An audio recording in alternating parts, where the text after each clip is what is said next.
right. Let's get this party started. I got a feeling woo-hoo, that tonight's gonna be a good night. All right, everybody, what's going on? Welcome back in. Welcome to the stream. Hope you guys are having a wonderful day so far.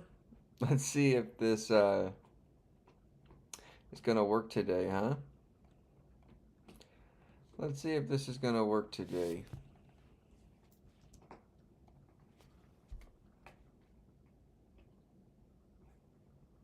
What happened? Uh-oh.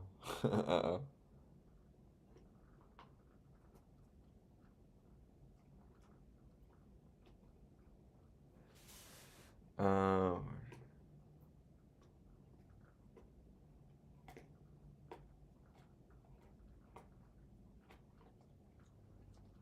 let's try that.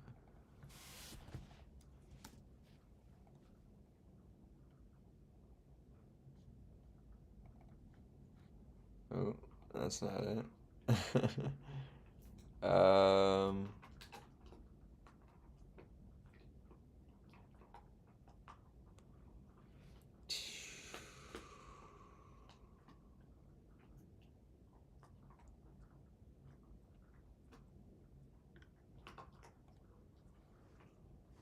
oh, not this again.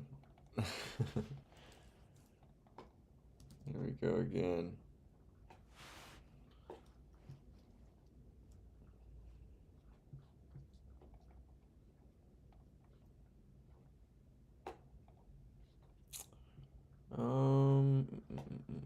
Let's see. Is that getting a message? Let's see.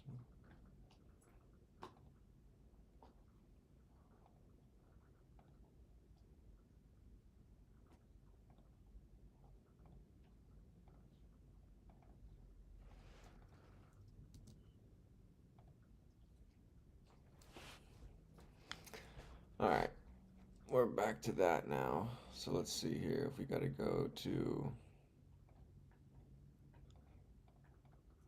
um.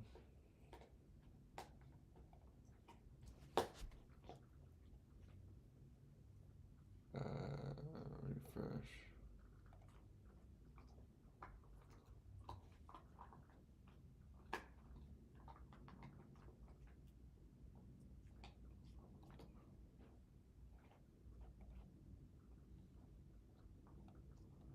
Don't see it.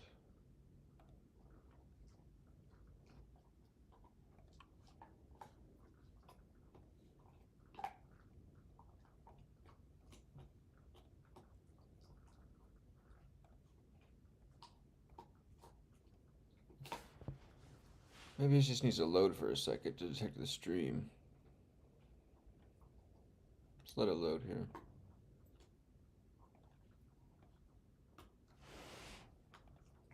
To have the numbers. Got the Twitch numbers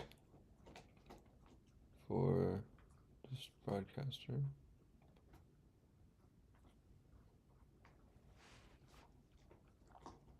Just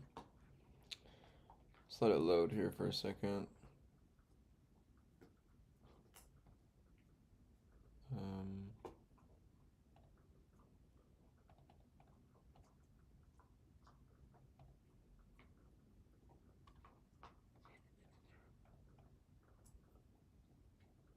I want to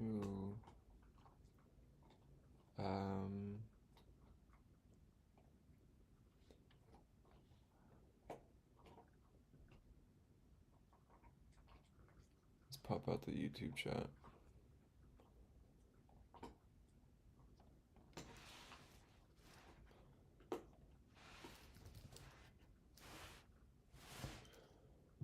One second, we're getting this situated here.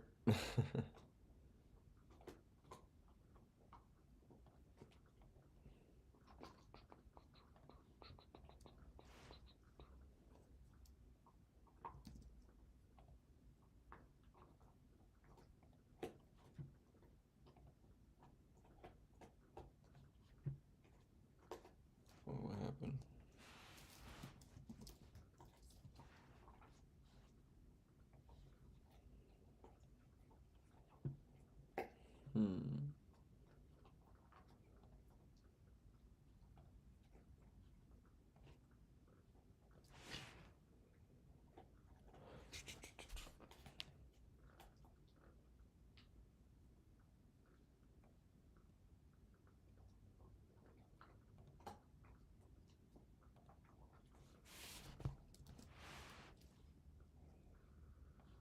Okay, the YouTube should be linked now.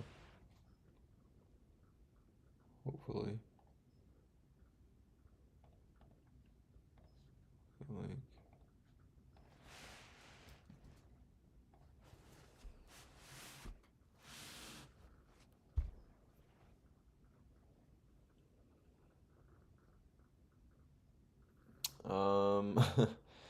Come on, let's see here.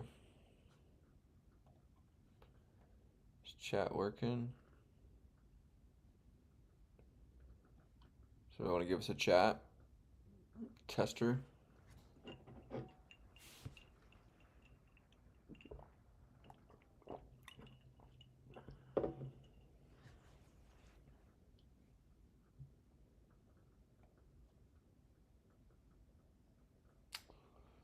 They're not coming through on YouTube.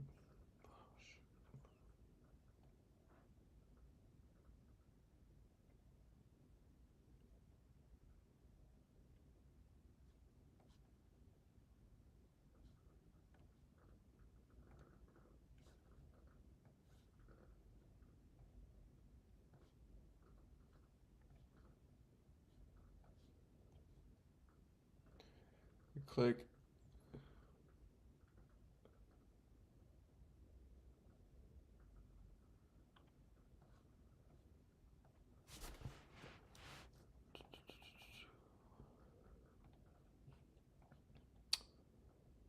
Click on the activate.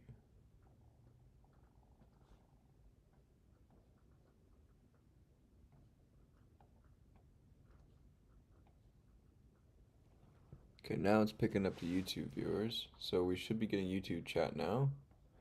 If anybody wants to give it a go-see. Give it a go. Let's see if the sign-in works here. Alright, YouTube chat has worked.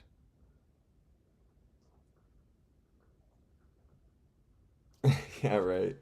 Get chat working challenge impossible. Alright, now we just need the Twitch. Press sign in for the Twitch. This thing has a hard time opening up Windows. Alright, let's get...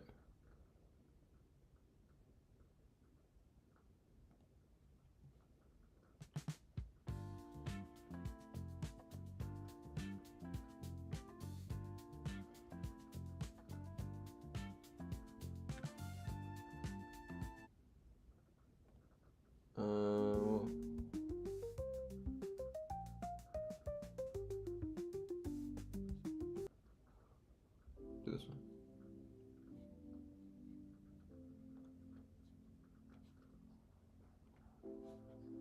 Doesn't load the windows though.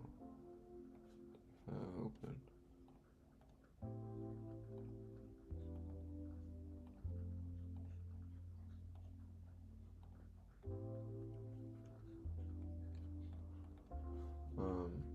Like, it's weird. Doesn't open it.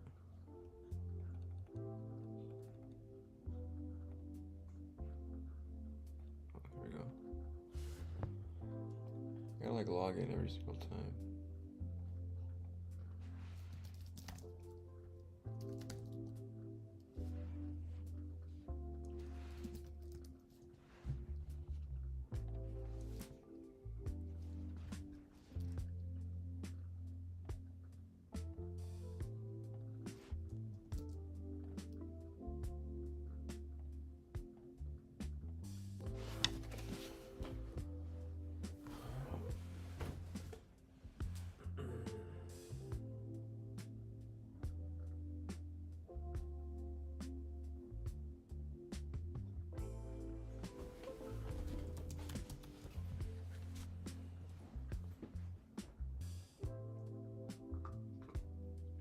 I think we should be okay on the Twitch now.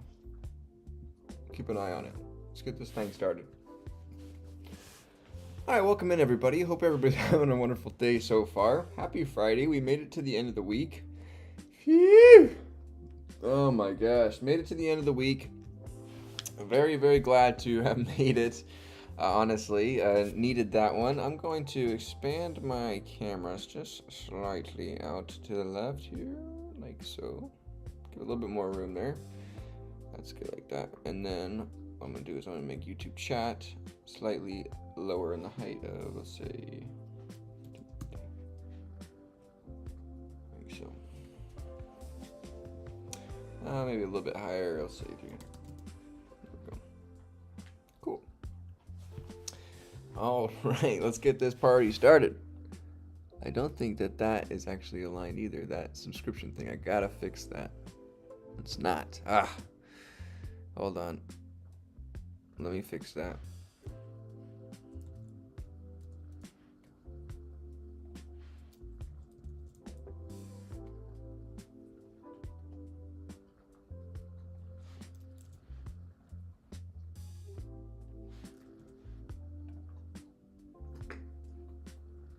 Alright, that's fine by me.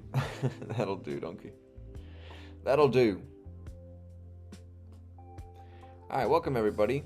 Today is Friday, April 25th, 2025. Welcome back to the study session here. It's going to be a good one today. Feeling good. We are going to be doing some more studying into our project, more Leet code practice. Man, dude, I have been procrastinating. I've been procrastinating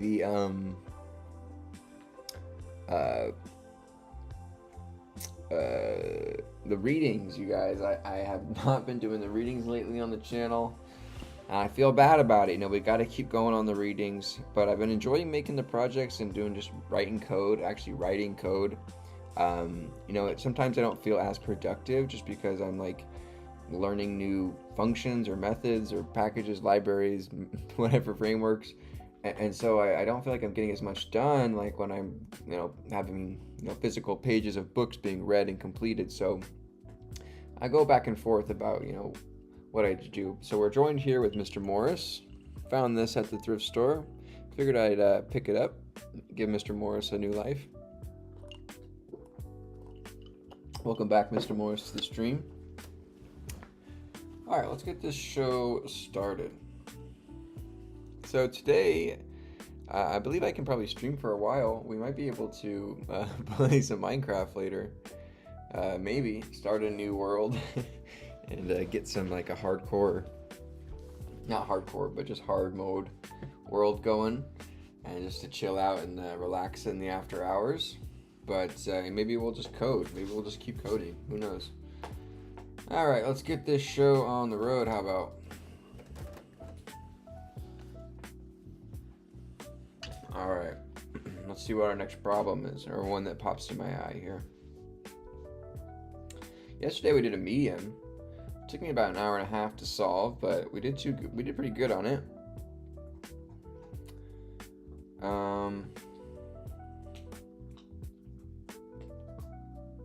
Let's see about this.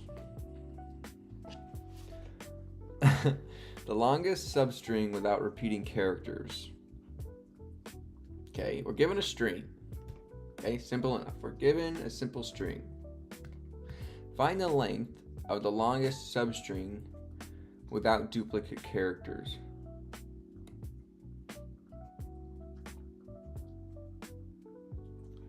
Okay. So basically we have to iterate through the string, appending values into a set, finding the length of that set, and if we run into a character in that set, we put that into a list and then return the max. Or we put it into a variable and override max.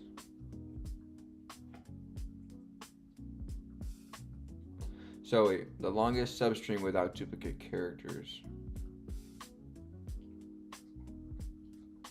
The answer is A, B, C with the length of 3. The answer is B with the length of 1. And the answer is K, E, W, or W, E, K. Yeah, all right, same thing with the length of 3. Okay, so it doesn't seem too hard. Okay, dupes. scene is equal to a set for we'll say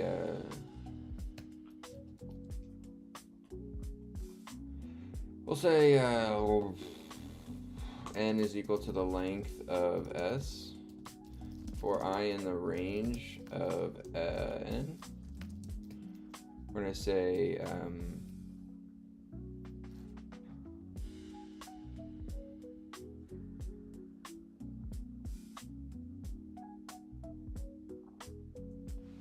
we'll say if S at index I not in scene, we're going to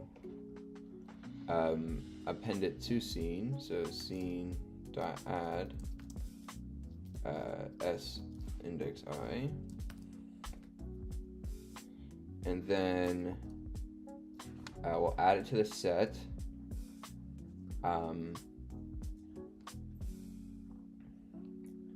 Right, and then if it's not in the scene, we're going to add the value to the set, and then we're going to, I guess,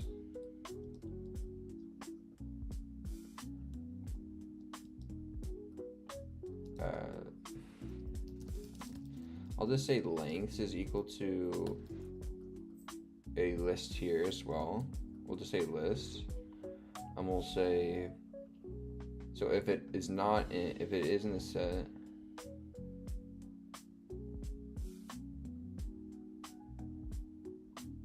well, we can just have a max, like a max variable. Max length is equal to 0 so far. So we're going to add it to the set. We're going to increase max length.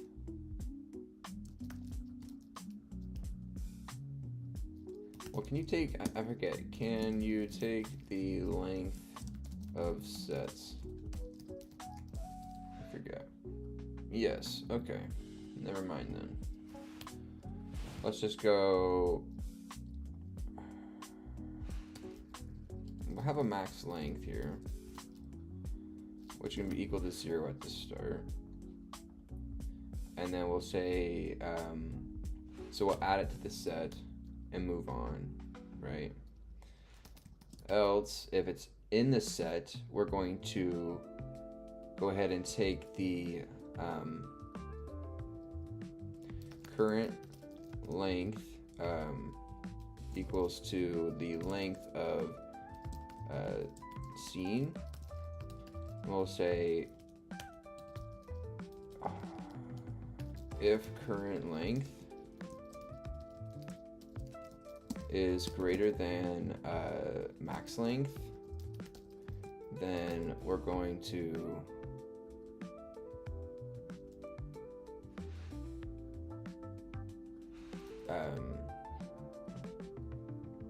say that max length is equal to current length. Okay, so we're going to iterate over the string. If the value that we're currently on is not in the scene set, we're going to add it to the set, okay? And then move on. Else, if it is in the scene set, we're going to take the length of the scene.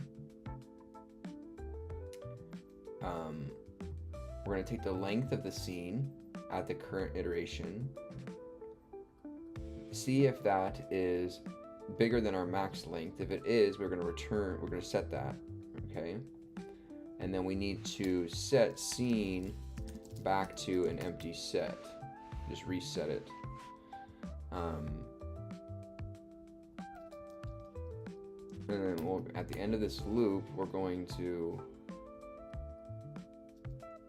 return the max length. I had my chat closed that whole time. Here we go.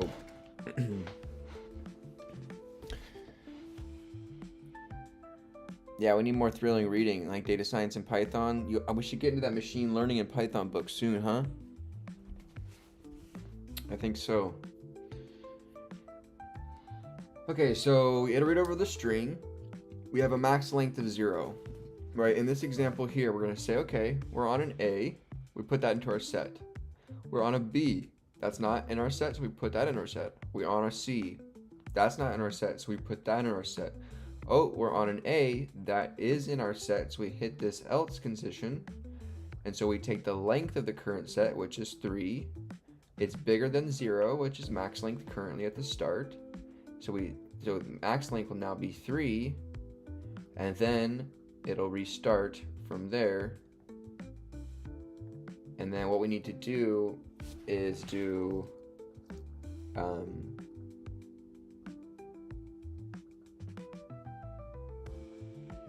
scene.add the s index I that we're currently on at the end of this to the set, and keep going.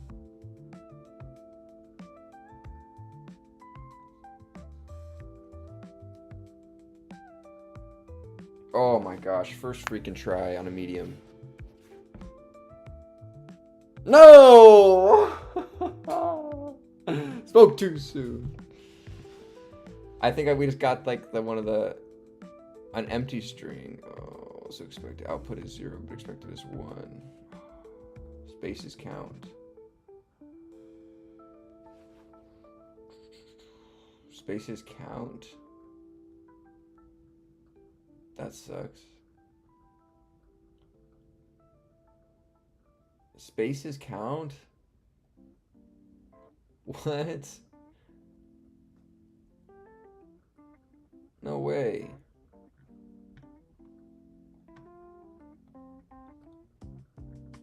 None of the examples they gave spaces. It's brutal.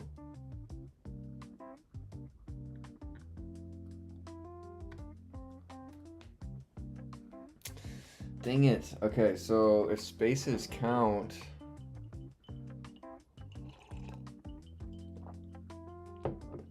what can we do here?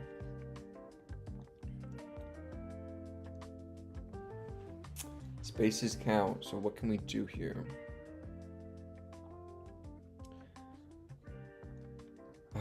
Okay. We come across a space.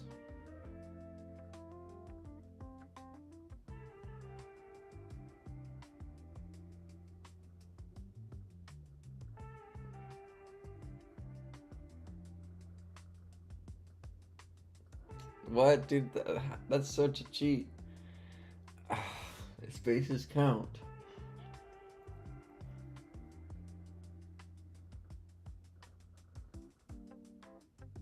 Oh, crap. What should we do here, boys? Spaces count.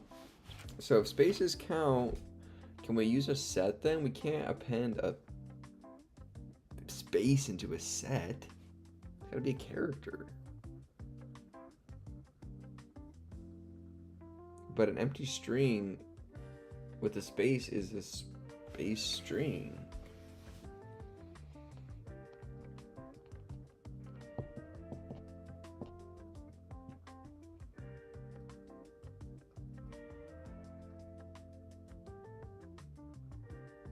So then it doesn't want me to use a set, it wants me to manually count it.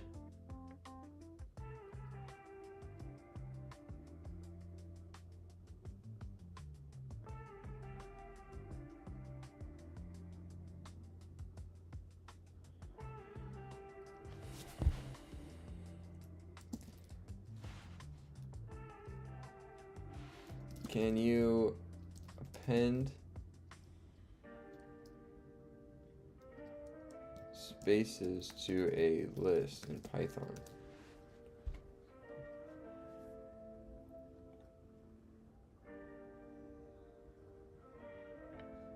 Can you append a blank space string?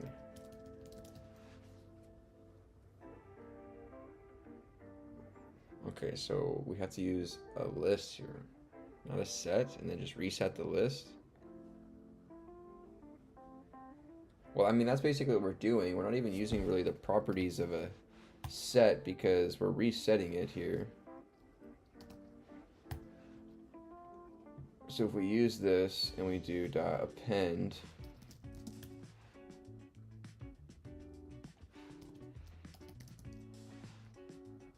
will we still get this?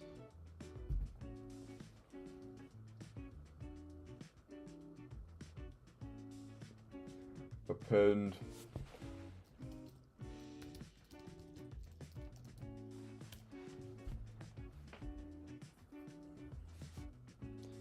Okay, yeah, it still fails on an empty string.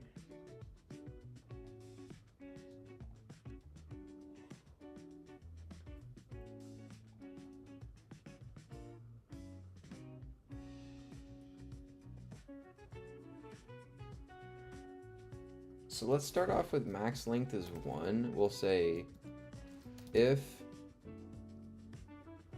string, so if not string, return 0, right? Else we'll go into this and return max length.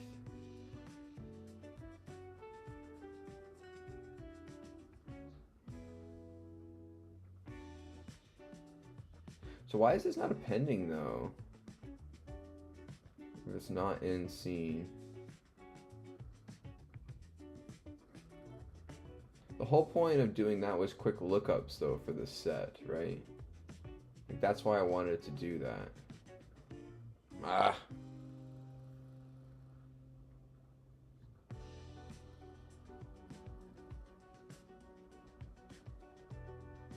So let me change this back to a set so I can get quick lookups again. Do add here, add, put this back to a set. If we submit that, what happens?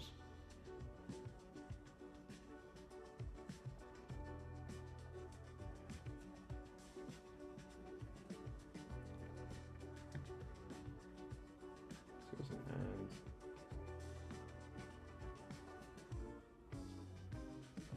So this goes and adds A to the set.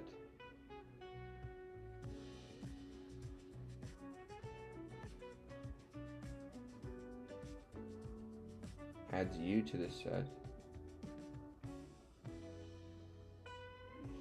Oh, okay, we want to take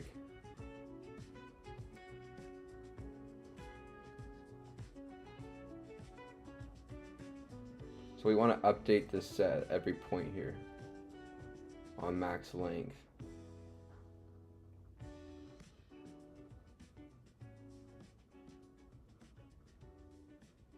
Okay, because afterwards, like, it's not updating afterward, right?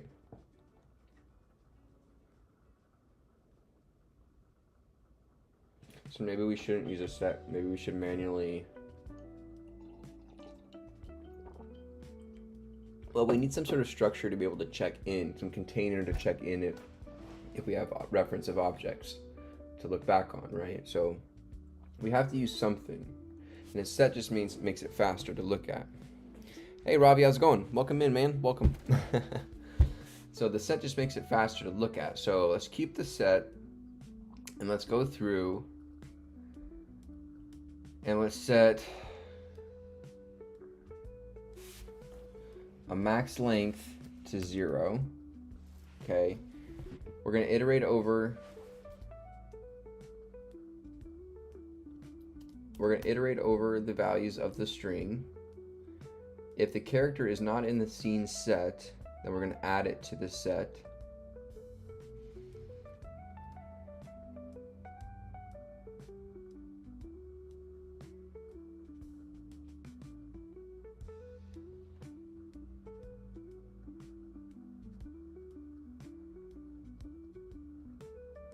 Can I say current length at this point in time?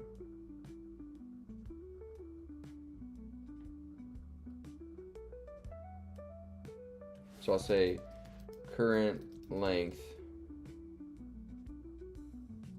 equals to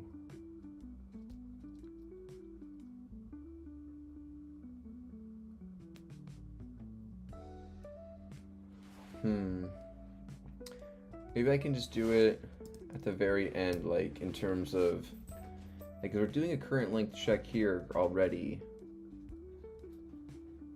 We're setting the max there on current length.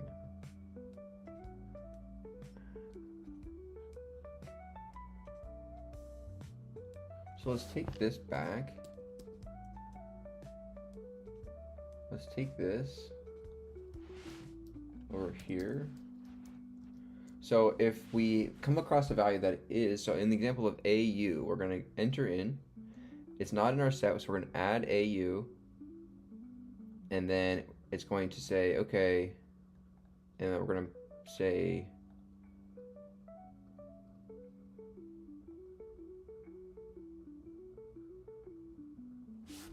so this would have to come back as well then, because we need the reference of the current length object, right?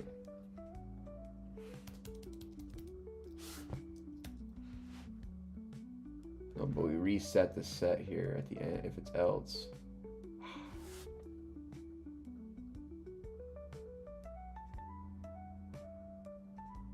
So then let's take this here.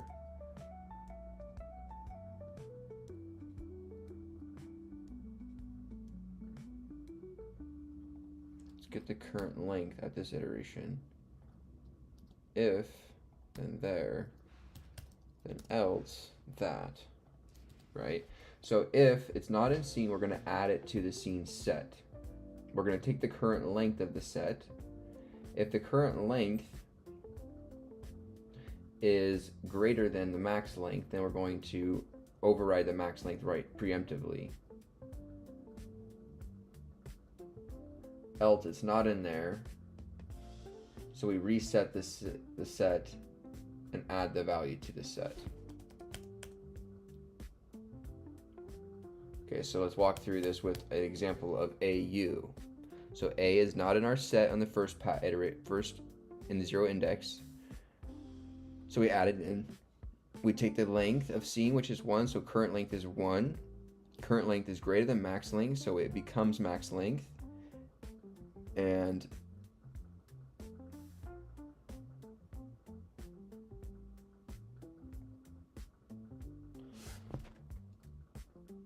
so then this needs to be in here, because if it's not in, we need to update the current length, update the max length, else we'll just, okay.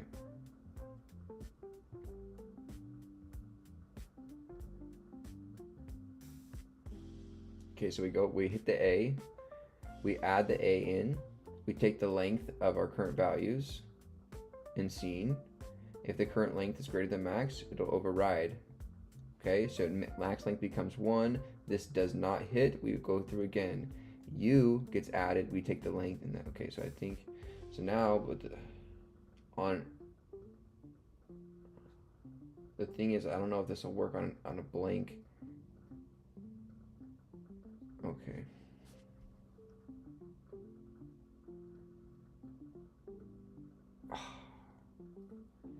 DV hit. Oh, shoot. If you hit, then you can have the ear. Oh, dang it.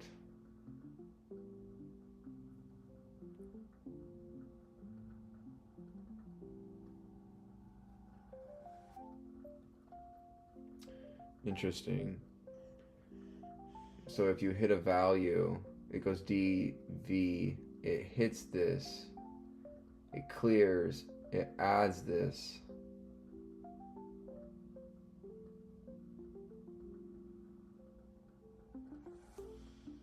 So then let's use a while loop, and then let's reset it back if you hit. Okay, so if you hit a value, let's go, we'll take the value here.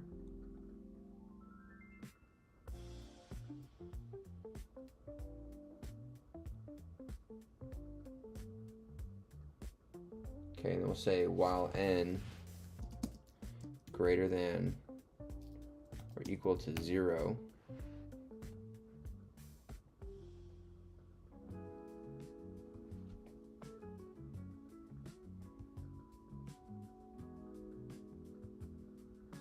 So if we index into n on the first pass, it'll go to the back though.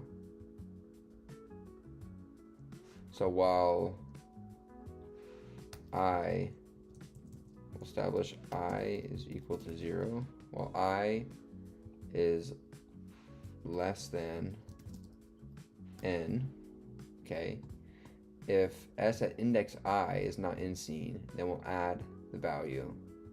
We'll get the current length. If the current length is in there, then we'll continue going and we'll increase I.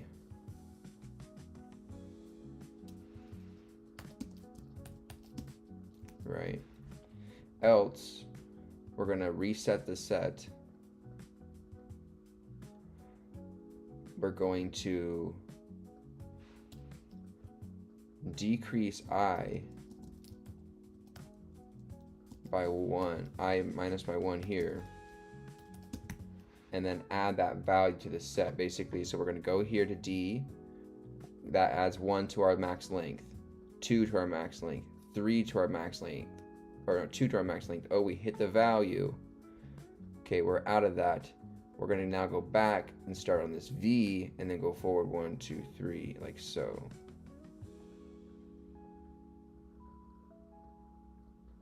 So now for these other examples, does that work though? So you hit here. Okay, no, so then 1, 2, 3. Go ahead there, okay. So you go here.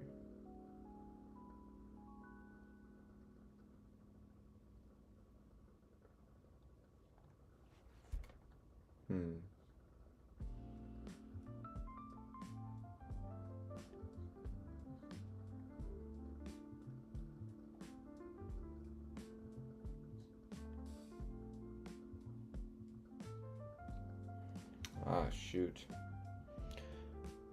Do we need to use 2 pointers on this one because we need to check every value going forward and going forward and going forward and going forward and going forward? Like we have to go here, boom, okay, stop, stop, stop, boom, there's your longest, oh no, stop, stop, stop, stop, stop, right? That's how it'd have to be. Also substrings. Generate all possible substrings and check for each substring if it's valid and keep updating max length accordingly.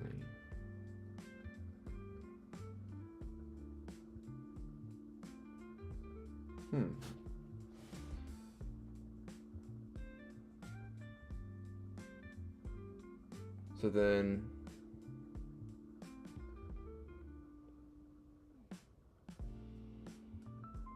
we need to generate all possible substrings, which basically is starting at A, it stops there. So there's a substring, there's a substring,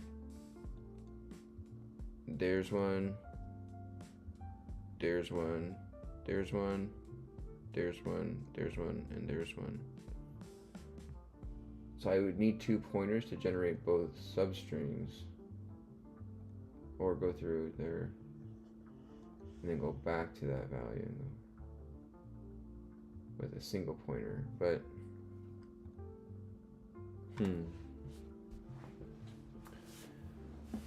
it's interesting because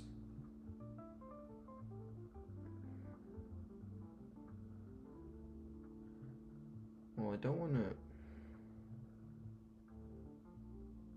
So it wants me to generate all possible substrings and check for each substring if it's valid and keep updating the max length accordingly.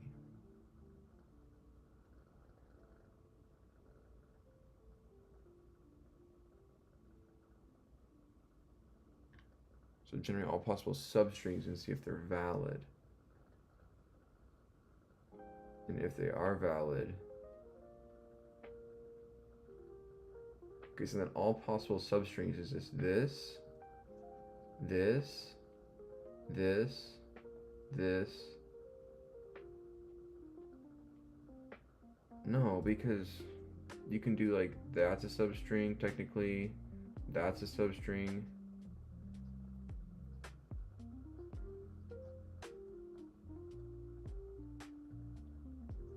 But we don't need to do single values. That's like doing duplicate, or we can count. Once you come across a duplicate, though, then you need to start across the next value.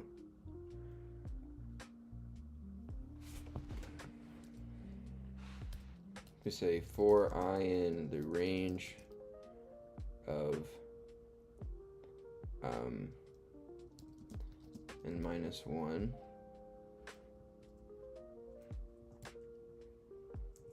So this is going to be our left pointer. And then we're going to say for j in the range of I to n, right? But it's not going to be I, it's going to be I plus 1 to n.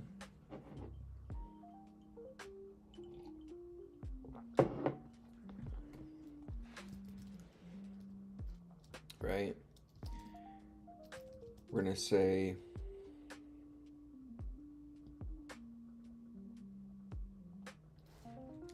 we'll get the left value. Left is equal to s at index of I, right? And then right is going to equal to j index of, or sorry, s index of j. Then we say if left does not equal to right, then what are we going to do? We're going to, well, right off the bat, we're going to add this value to the scene. So scene dot add left. We're locked in. My backwards hat. So we're going to add the left value to the scene. So, and then we'll say if right not, so we're going to get a right value. We'll say if right not in scene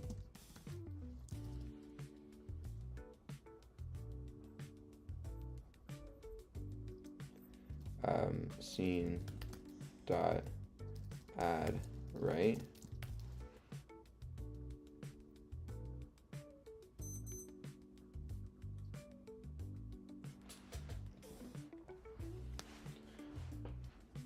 So at the beginning of this loop, though, we'll have to say if s, or if n is equal to 1, we're going to return 1, right, for the base case. So for I in the range of n minus 1, our left pointer will be this a value. We're going to add that to our set. Our right pointer is going to be this b value. The right's not in our set, so it's going to be added to the set. And we're going to increase, we add the right to the set. So else, if it is in the set, then we break this loop.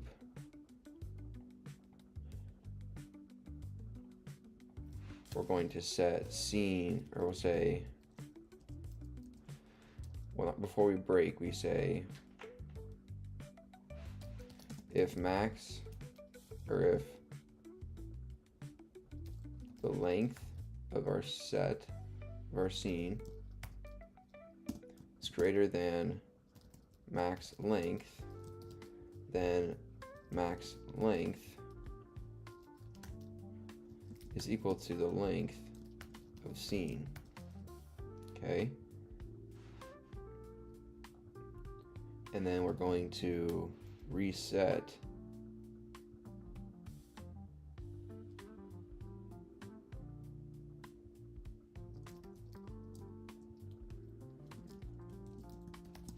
the scene set back to its original state and break this inner loop. So we found a substring. What do you mean, blankers? Please understand me solution. Sorry, dude. What do you mean, blankers? Thanks for coming in, man. How's it going? Okay, so we got a left pointer at A, and we got a right pointer at B. The right pointer is not in scene, so we're going to add it in. We're going to move forward. Okay, this right pointer is not in scene, so we're going to move forward. Okay, the right pointer is in scene, so we're going to hit this else statement then, take a current value, length of our scene, which is 3. That gets saved as max length because it is greater than max length. We reset the scene back to what it is, and then we start at I, will now be at B. We break from there. So then what we're going to do is return max length. But the thing is this is like O of n squared. This is pretty...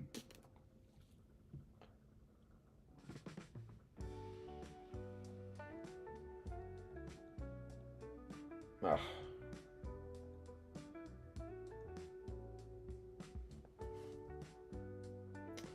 It's not even entering the loop. Find the range of n minus 1.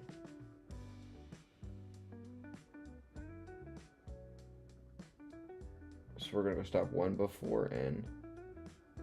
And the j is going to go to the...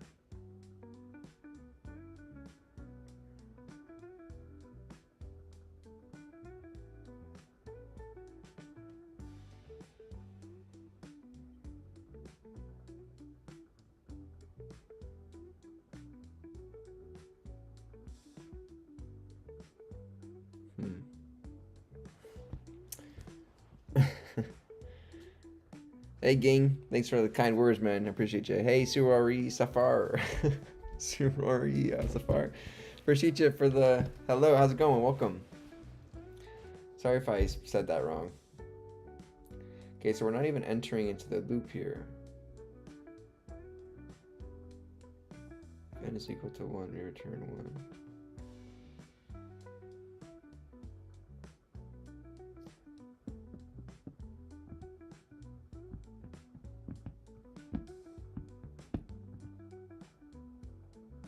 So this was... Okay, let me take this into our Python. Yeah, this is number 3. Okay, we're going to go into our Leet code practice.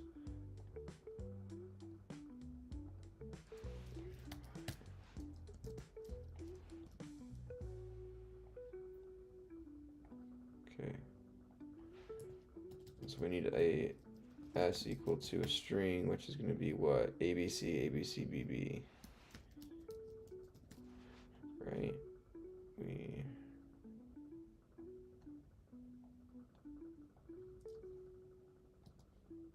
So we'll say func s.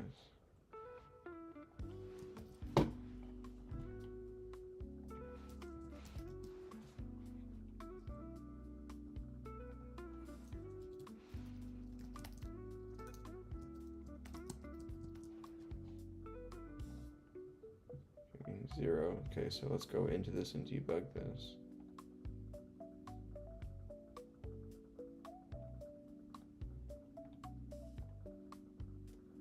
Okay, so our n is 8,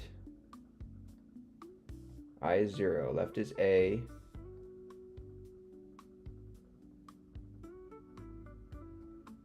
right is B, right goes into our set.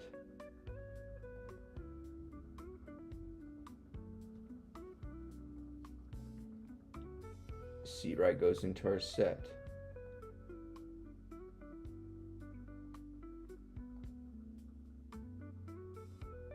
Okay, we got an A there.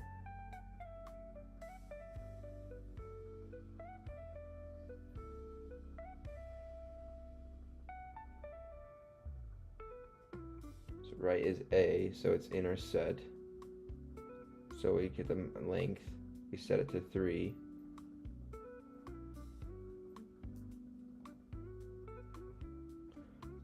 Oh, so why is it, what happened here?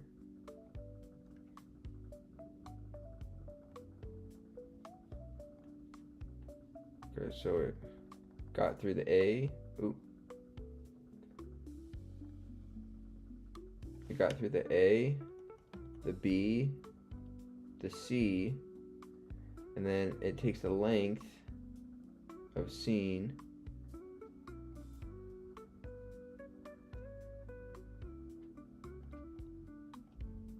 Why is max length staying 0?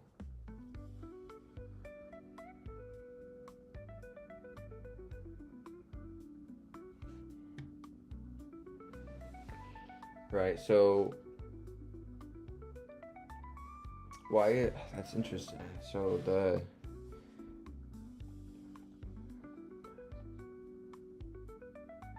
max length is equal to length of scene. Oh, this is, okay, there we go. Let me,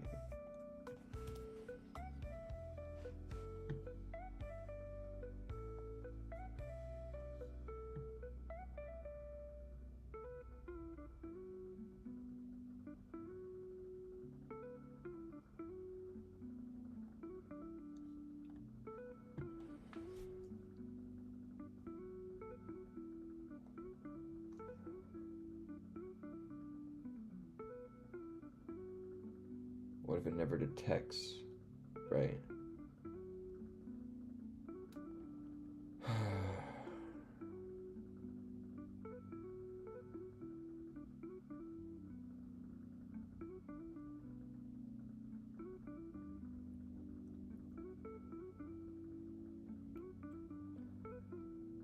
It's length of scene.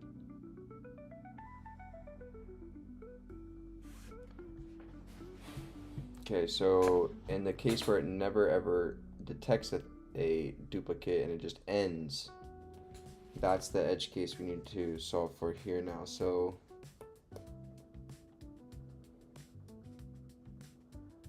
if right not in scene, we add the right value. At that point in time, do we want to do a check on max length as well?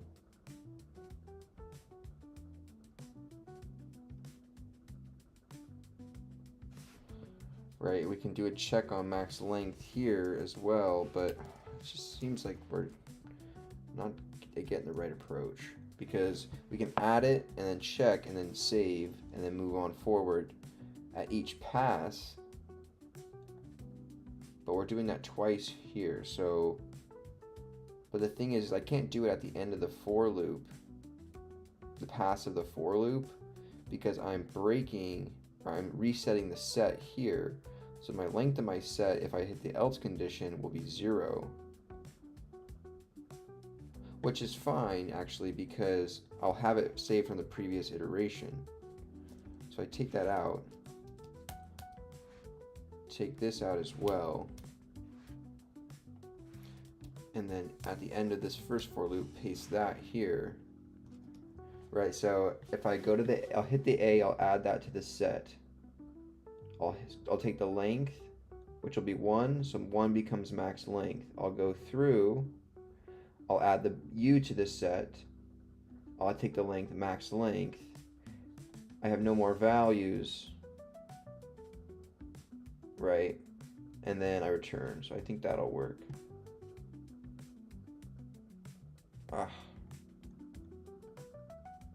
3 there, but 0 for BBB and 0 for ABC, ABC, BB.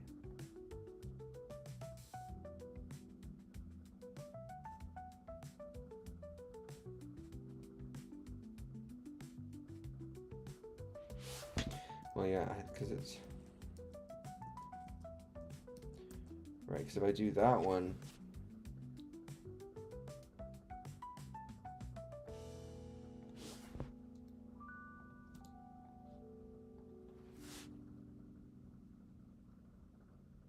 because that'll pass those.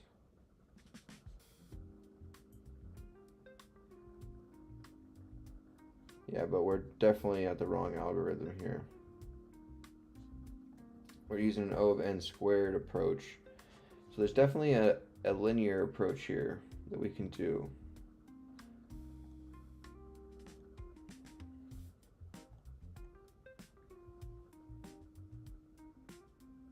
Hey Jembo, how's it going?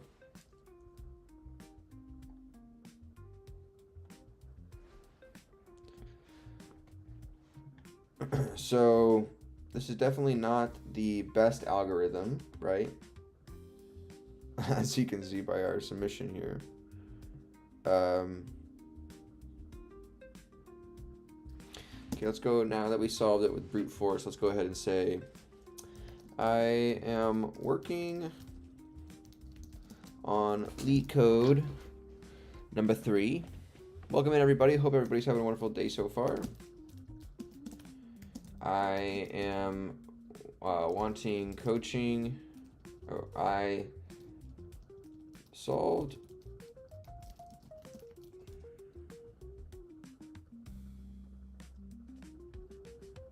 nice, dude. Jembo, that's awesome, man. Got any projects you've been working on?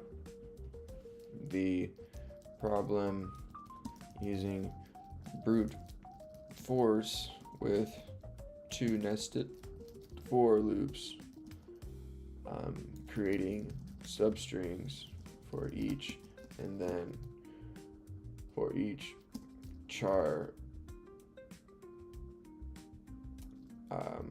and updating the max length found. However,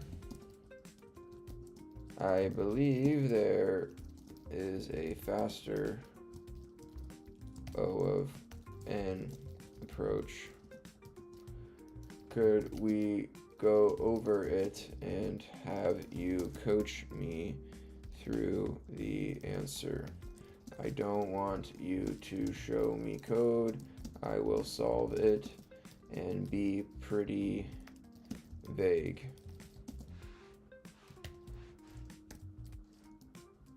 Oh no. Okay. Came back. Came back. Here is my current slow version. LOL.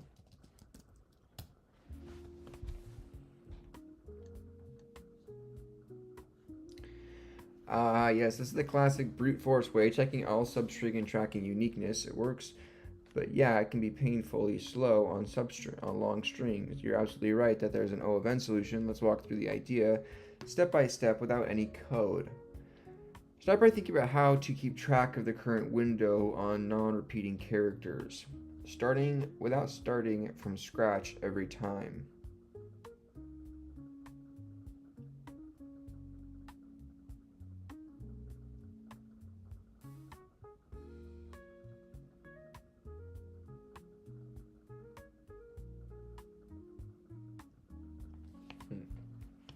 Okay. Start by thinking about how to keep track of the current window on non-repeating characters without starting from scratch every time. If you're checking from index I and j, and suddenly hit a repeat at j, should you really throw away all that work from I to j minus 1? You might want to try keep a sliding window. You'll need 2 things. A way to store characters you've already seen. You're already doing this with the set. Nice.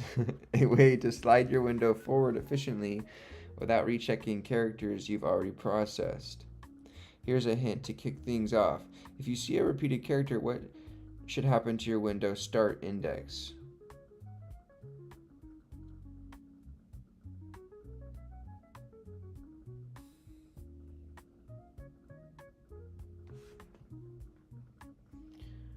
Okay. Let's restart this.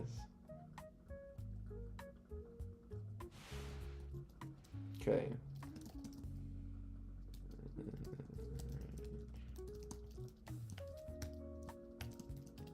Okay.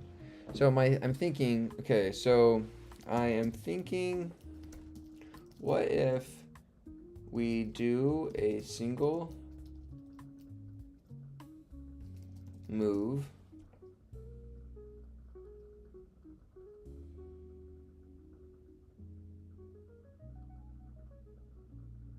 no, because for logic using just one loop, and think about moving your left slash right pointers without resetting the scene every single time.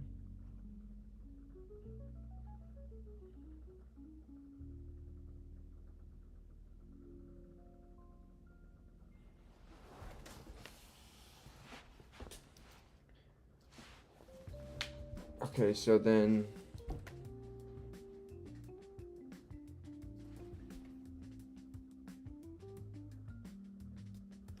explain my brute force with the whiteboard? Yeah, sure. Okay, so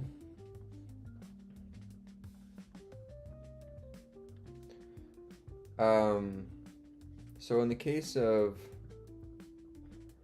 we'll just do A, B, C, A, right? For your string.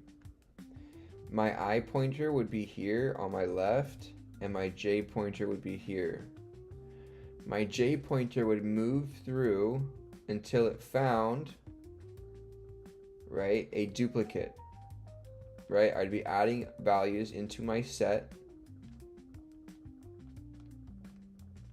right, which only houses unique characters or values. So I'd be adding values into my set. And then once I make that pass, after I find this, I check, okay, is the length of the set greater than my max length, right?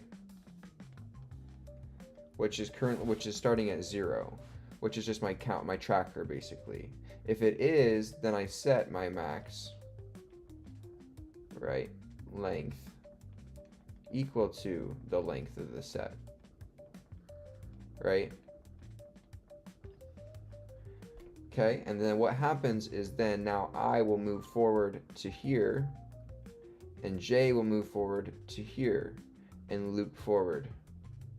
And there's nothing there. So it'll happen here, but this won't come true because our first pass was 1, 2, 3, and the second pass was 1, 2, 3. It's equal, so it will just remain the same. The next pass will be from C to A, where I goes to here and J goes to here, and J can't move anywhere, so this just has a length of 2 for this set. Adds it in, and so, but that doesn't come true because the set has a value of 3 currently, and 3 is greater than 2, so the 2 doesn't go in. And now lastly, the I goes to here, or now that's it because that's at the end of the loop at that point, and so 3 is returned. That's the brute force approach that I wrote here. So now we're trying to do it linear.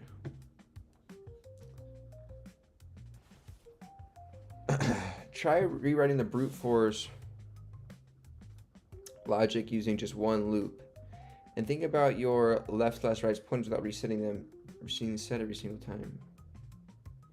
Okay, so if I add in a value into the set, so right off the bat I have to check if S index of I in scene, then, or not in, we're going to add it to scene, right? So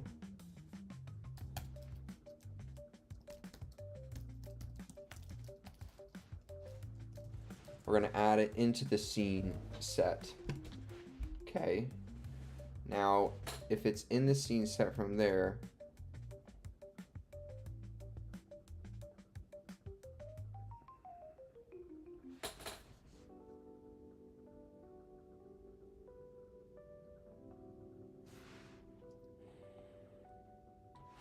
I am having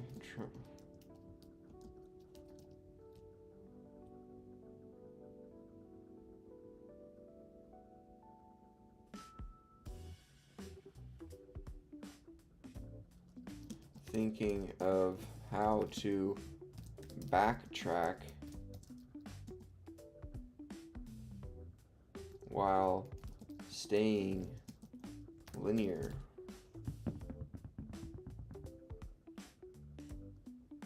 Suppose you're scanning the string with a right pointer that moves forward one step at a time, just like a normal loop. As you encounter characters, you add them to the set, but if you hit a character that's already in the set, that means your current window has a duplicate and you need to shrink it.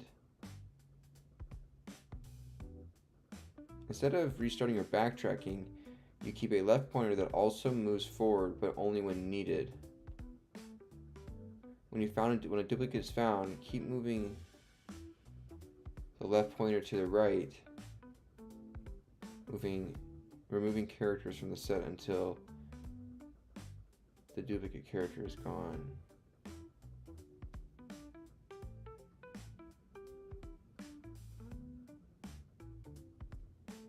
Oh, okay, that's kind of cool. You can like caterpillar through the array. That's really interesting.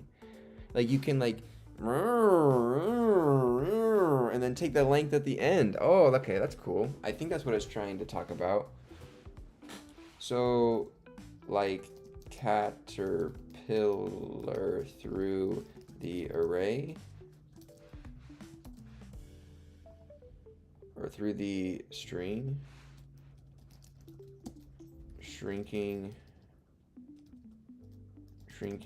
and extending the window.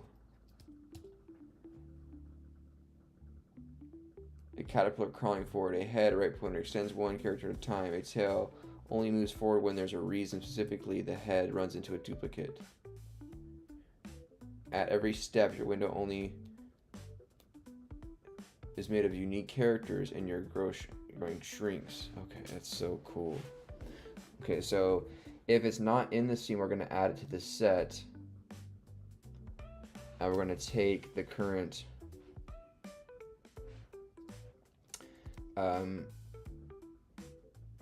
if the length of our set or our scene is greater than our max length, then we're going to set that max length equal to the length of our scene. And then what we're going to do is, okay, so that'll take the length. If it is, so else we're going to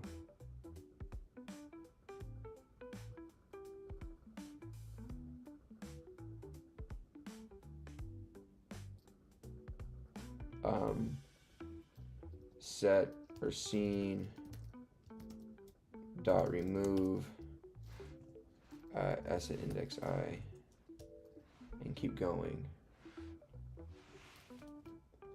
So if it's not in the scene, okay, so let's think about this. So the A is not in the scene, so it gets added. We take the length of the scene, which is 1, it gets overwritten to 1. The B gets added, boom.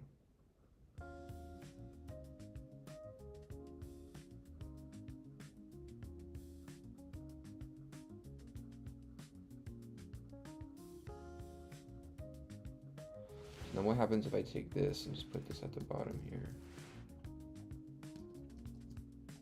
And move this in. And we return.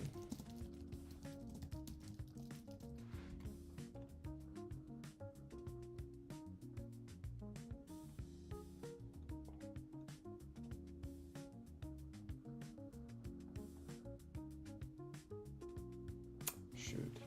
Okay, so if it's in there, we add it. Okay, we take the length. Perfect. So when we go over it, we add it. We add it. Take the length, that's 3. So now it becomes 3. Okay, we meet a duplicate. So we remove. No, we don't want to remove s at index I. Yeah, we want to remove the duplicate from.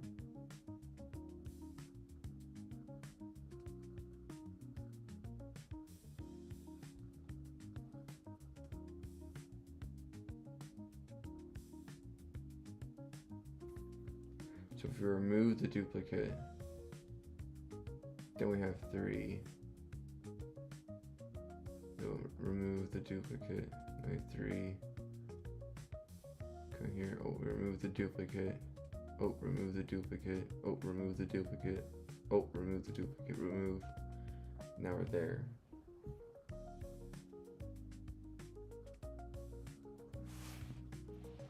So for every value in the range of n, if the current character we're on is not in the scene set, we're going to add it to it. Else,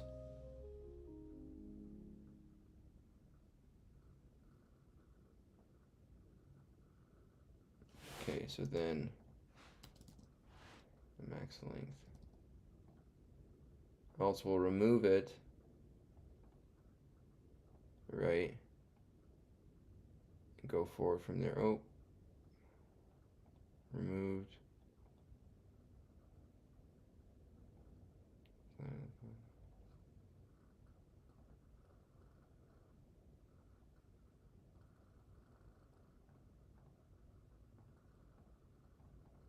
So in this case, where we have stop, here stops, our window stays, stops, just keeps going. Oh, we got a window here. Where's our tunes at?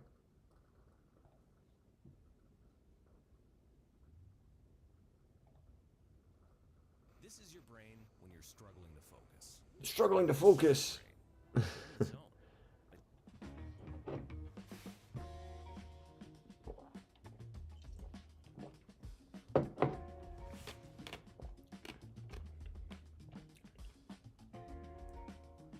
Okay, so let's go here.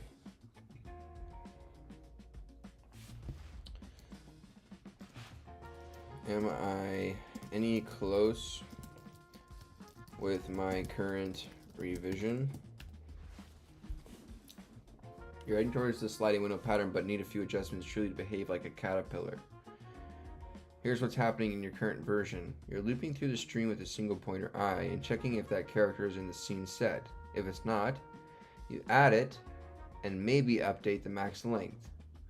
But if it's already in the set, you're just removing it from the set, not from the beginning of the window.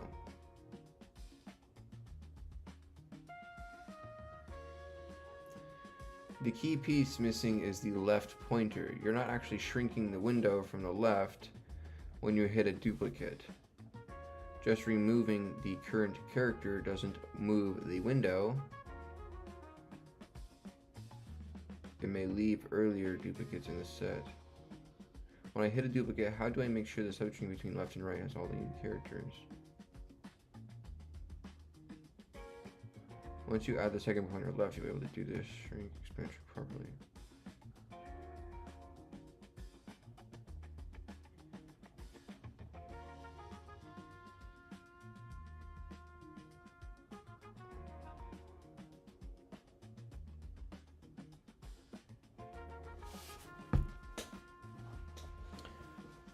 We need a, oh, whoops, hit my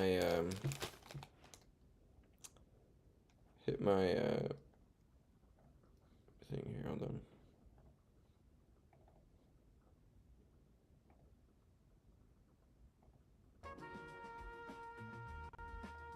Okay. Yeah, definitely sometimes. Okay. We can do this. Okay, so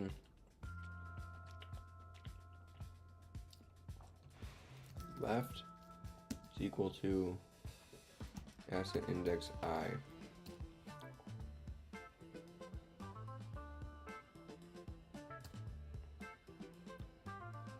Scene dot add the left.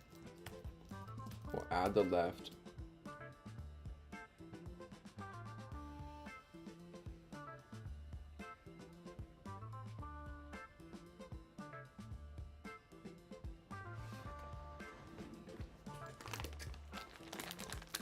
We'll add the left.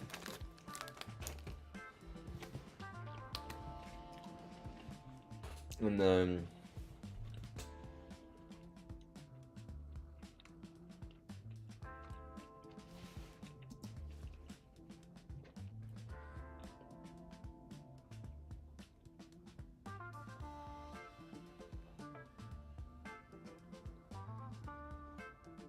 Okay, so let's call it this. Left is equal to S index 0, actually.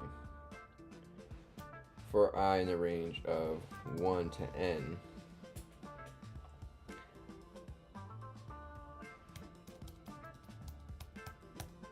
and we're going to add that value.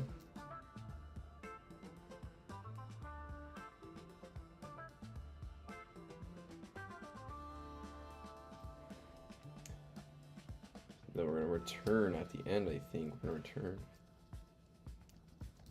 the length of scene. So we say left is index 0. We start at index of 1. We say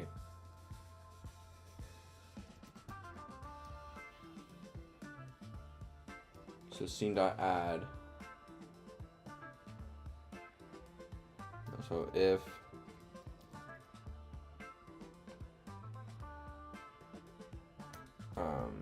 s index of I in scene, not in scene, we're going to scene.add s index of I. So we add it to the set. We add the scene to a set, and then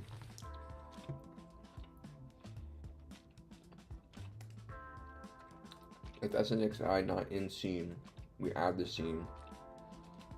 We add the character to scene now.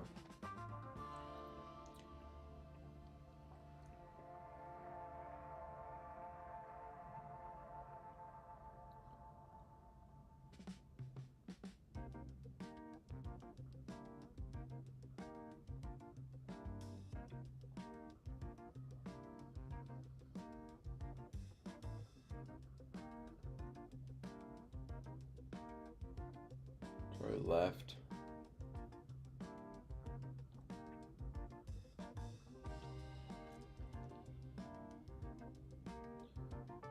S index I not in scene, we added in. Also, I'll say, okay, this is what I have, but I am a little stuck. Building towards the real thing. I've got a scene set, and you're trying to build a window. Let's untangle what's going on and nudge forward. Assigns the first character, but you want left to be an index, not a character. Try left is equal to 0. You're iterating with I, which can be your right pointer. The scene set holds the characters in the current window. Now when you hit a duplicate, that's when you want to shrink the window by moving the left and removing characters from until s index I is no longer in scene.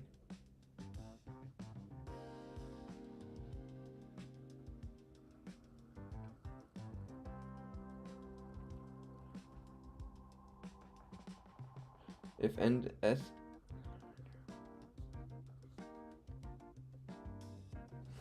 so if it is in scene, right?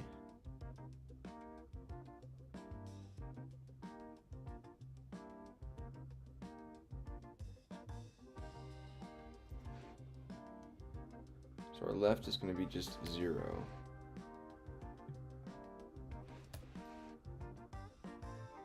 Remove if s index I is already in scene, enter a while loop and remove the s index left from scene. Remove left one step forward.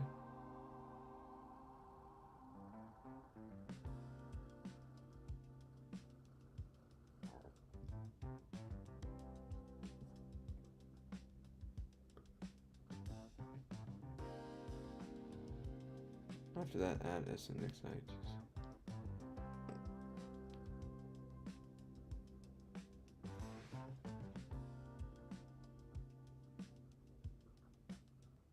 This is the story of the one. As a lineman, it's his job to keep the power on. That's why he chooses Grainger for professional-grade products and next-day delivery, so he can rise to every challenge. Call, click, or just stop by.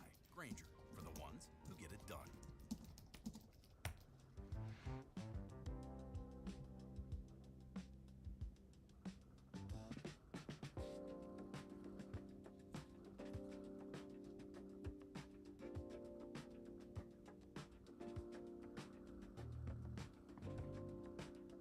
Max length.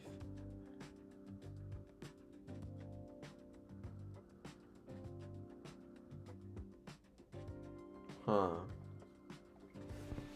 You're going too far ahead.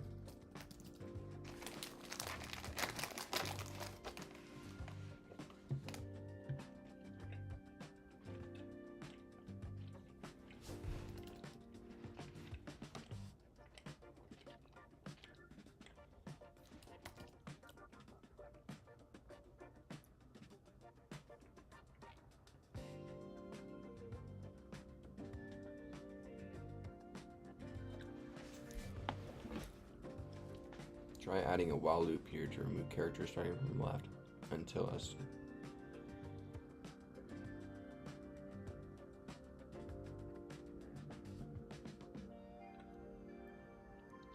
While. So when you say while until what condition? While the current character is in the window.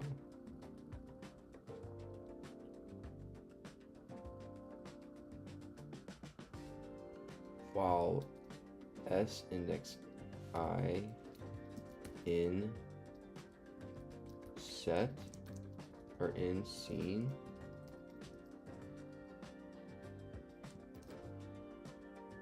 Remove the character at index.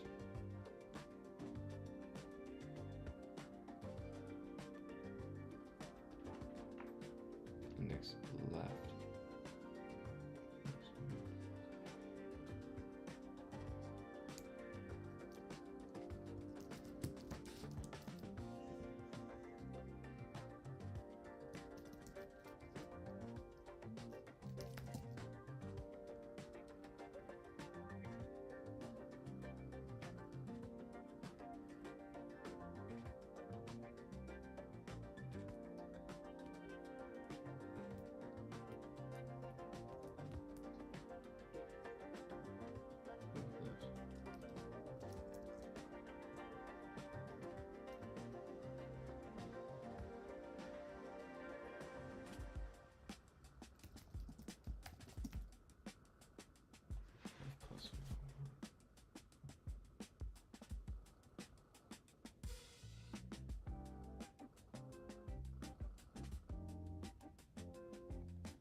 It wants me to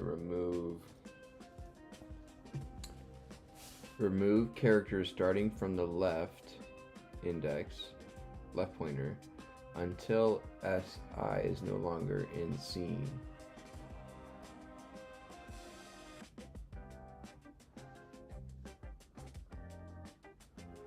Let's take what we got so far here.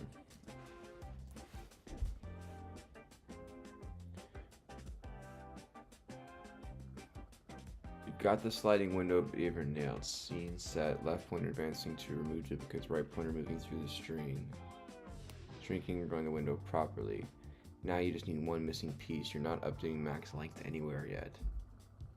Max length equals the max of max length, or between max length or I 0 minus left plus 1.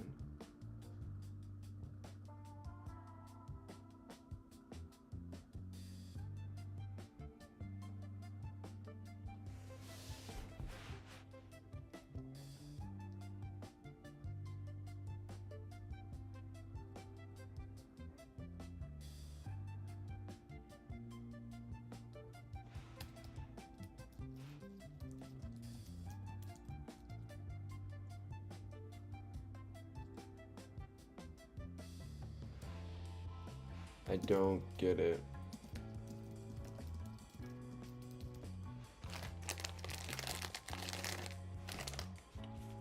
You got a sliding window between left and I, right? So at any point to length the window. So the length of the current window is our right pointer, like 2, minus 0, plus 1, so be 3. Okay.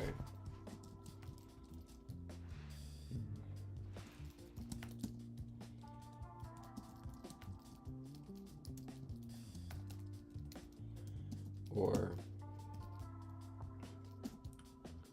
I minus left plus 1.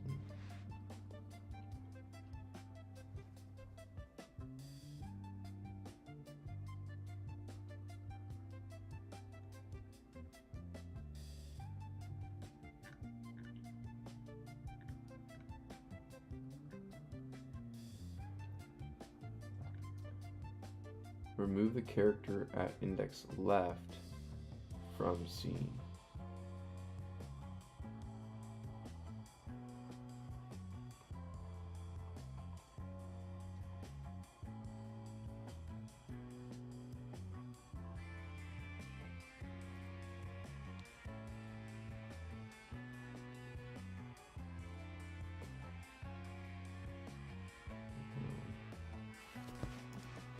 Because this left isn't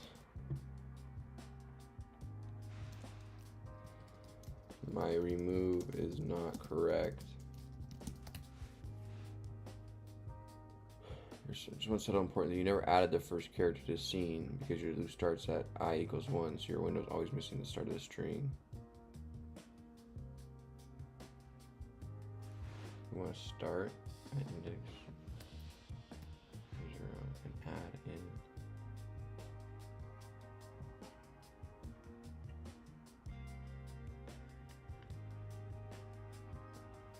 It's this part here, dude.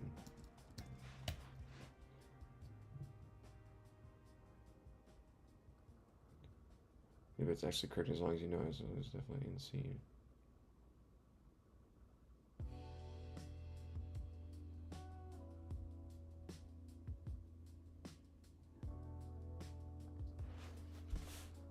C dot remove line to line. Key error quote A.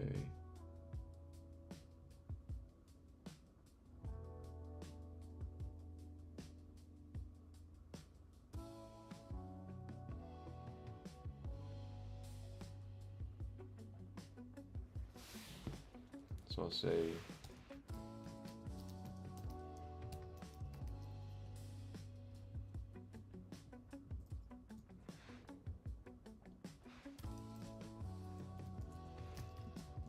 temp is equal to scene left, and we'll put temp here on a remove. It's not scriptable. It's frustrating.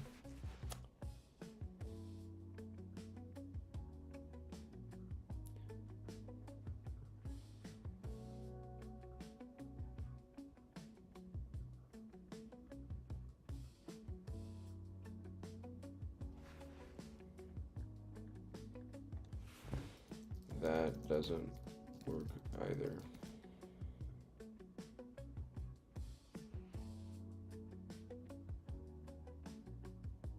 Your code is trying to remove the character from scene, but it might not be there yet because through a key error. Try to add some logic to check.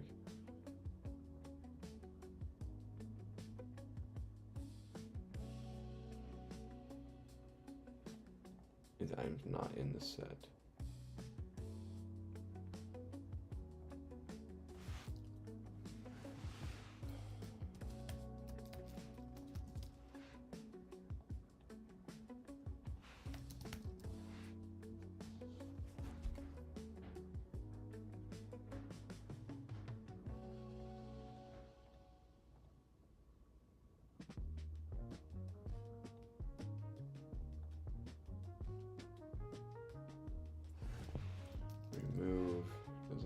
together.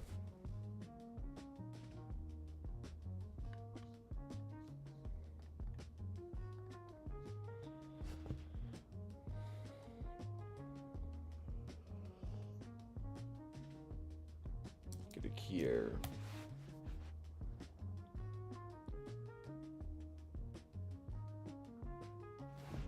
Discard.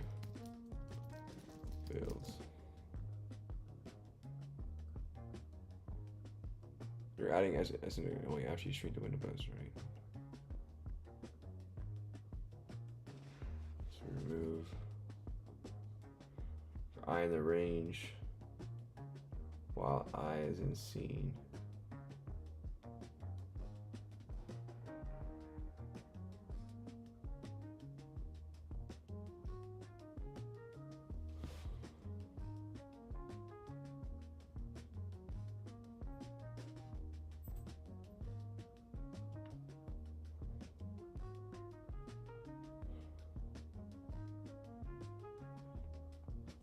Let's see,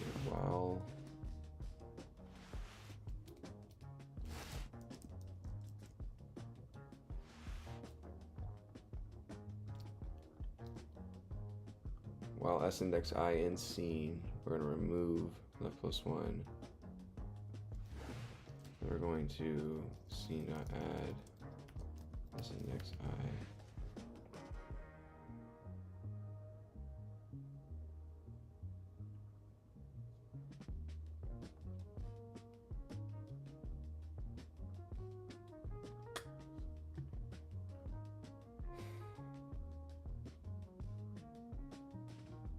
Okay, so what's going on in this one?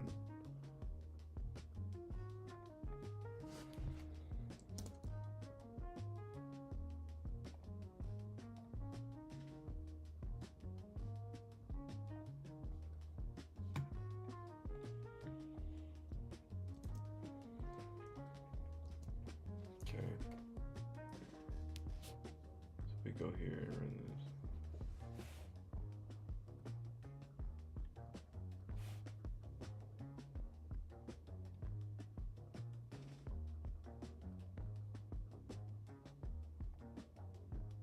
Left is 0, n is 8, okay?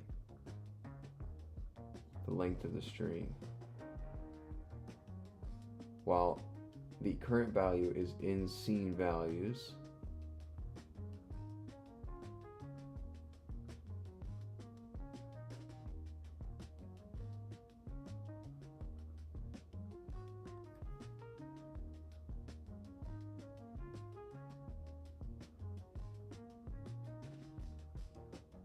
it's not in there. So we didn't get it. Okay, so we added it. We determine a max length. Okay, now we go into here. Okay, it's not in there, so we add the B, add the C.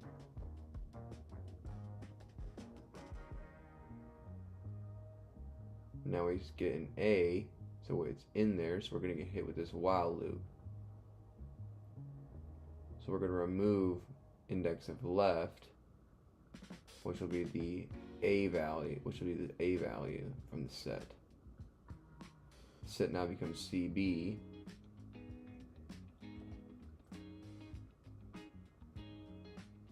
It's not in scene anymore, so we add the next value of the A and take the length.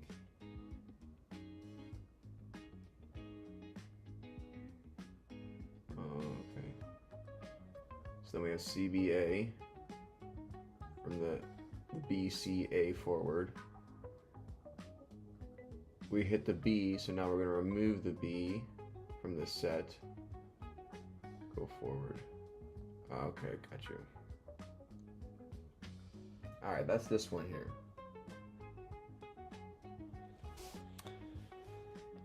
This one was a little bit annoying. I'm not that great at the sliding window. I don't think I've ever done one before. What is this song?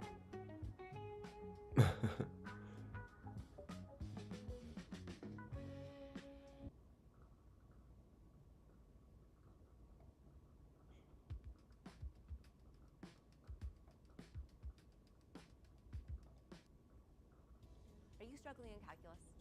Having a hard time understanding? Are you struggling in calculus? Do you wish there was a better way? Boom, boom, boom, boom. Okay. Sweet. Let's move on to our project.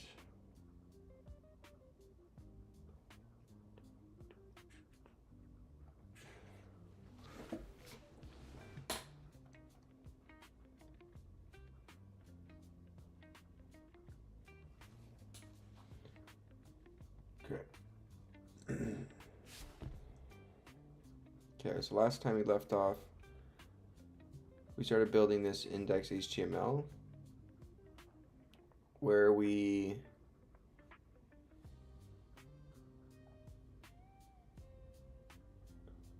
had this, right? The ability to add compounds and then remove said compounds. That's our current ability with this JavaScript,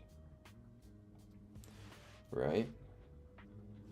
So the next thing we need to do is set up functionality for receiving data from the user for this information. Because we'll need to add in a button down here below to say submit. So let's go to our index HTML here.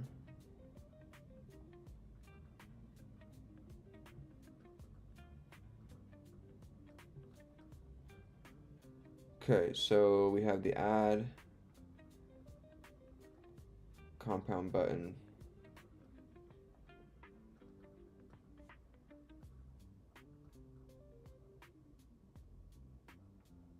And then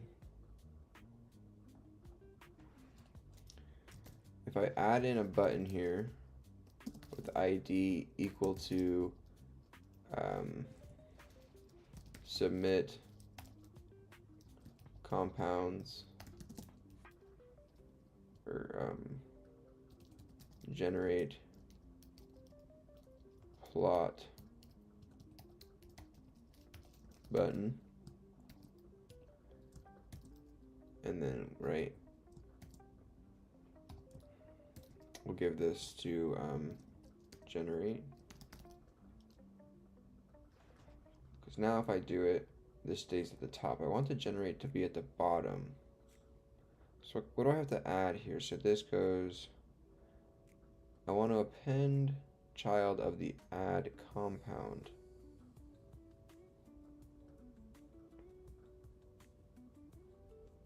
So the add compound button here, we have the new container dot append child.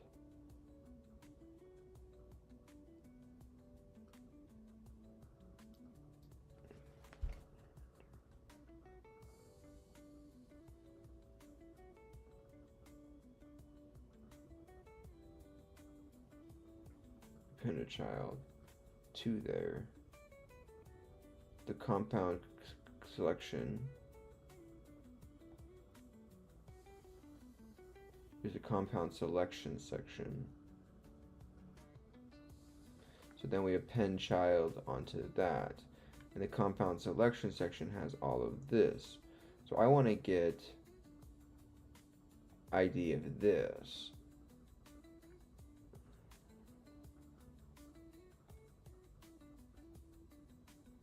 Am I using this anywhere else? No. So let add compound button, we have that here.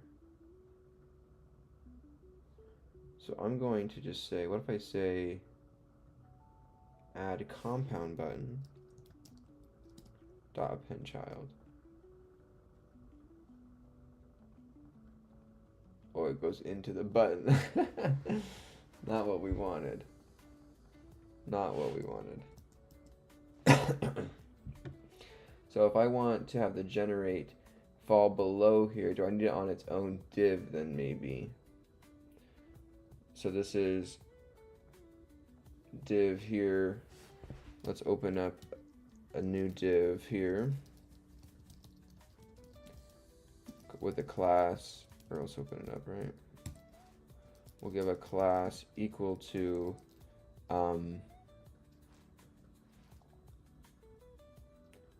generate plot button section. I'm going to open this up and paste in this button here.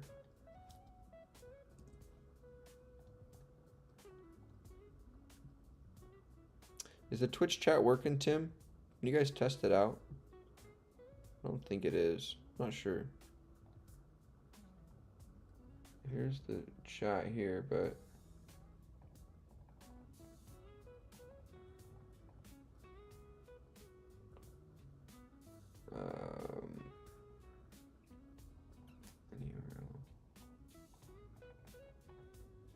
copy.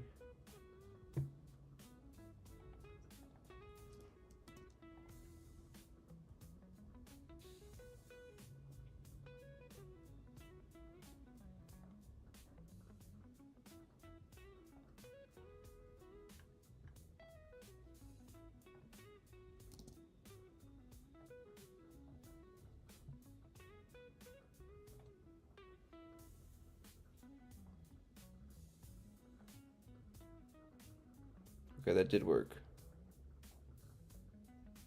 Now, Tim, can you try it again? I can do it. I can just press test. Okay, it's still working without that source. Okay, so it's pulling from my main one.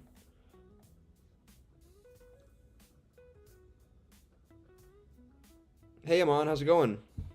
Great that you started with Pi. How's your experience going so far? It's going good. We've been learning for about 10 months so far, teaching ourselves every single day after my 9 to 5 job as a chemist.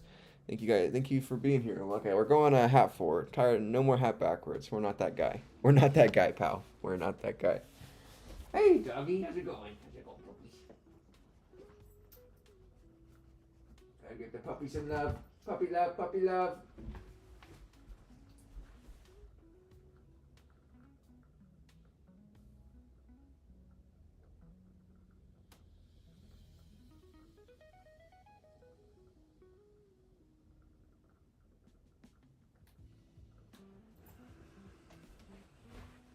All right. Alrighty, let's keep on going here. So if I add in the button here by itself, and then I append to that, now the generate button stays below. So I had to add it below.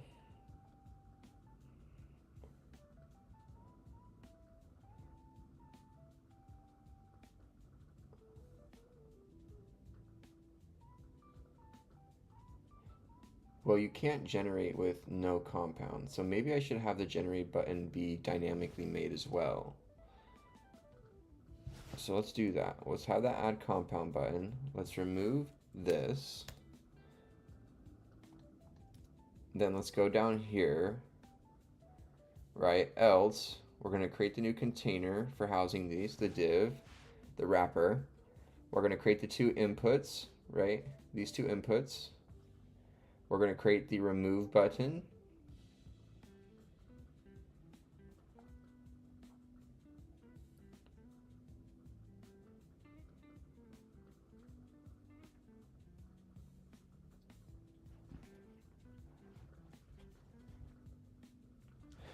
Me too, Norpie. Me too, for sure.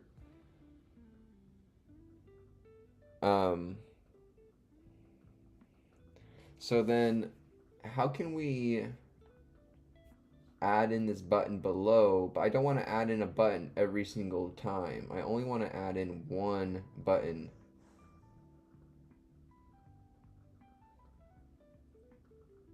So I'll say if count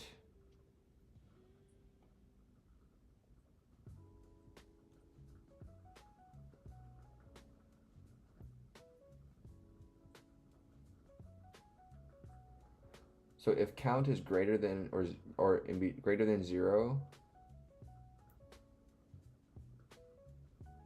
so at the end here we'll say if count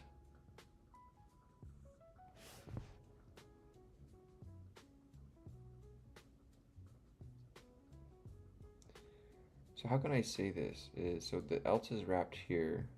I hate these brackets, dude. Brackets suck. Like these curly braces for indentation is terrible.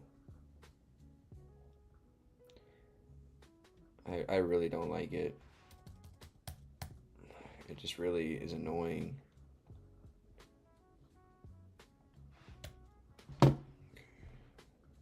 Probably easier if you do this so you can see where they wrap to.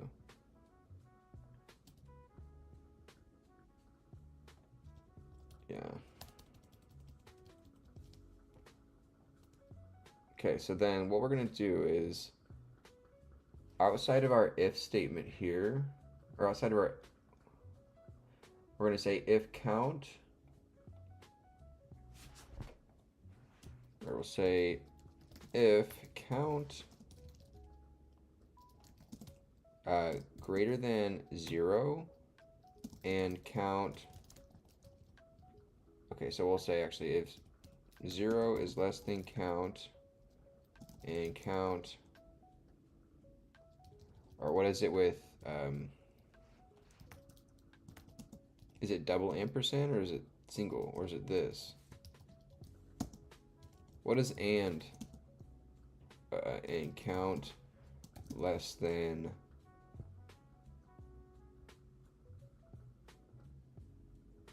5?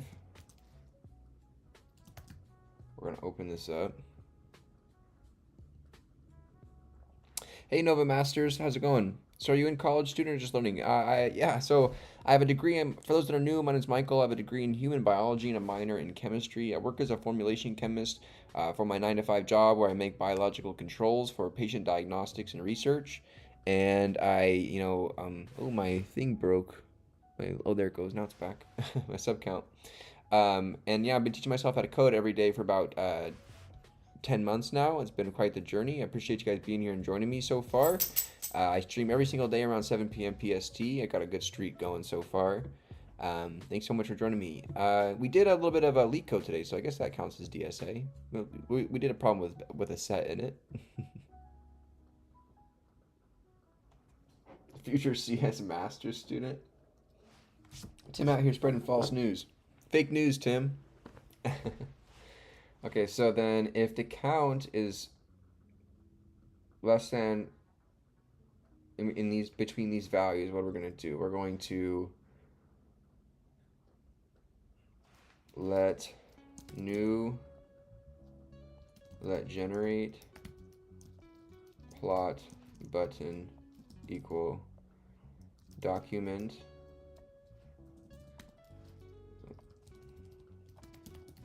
dot create element. We're going to create a button. We're going to give this button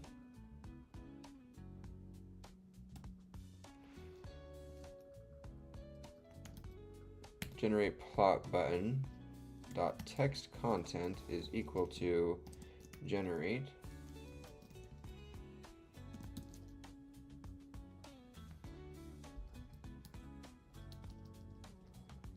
right, and then we're going to append this button to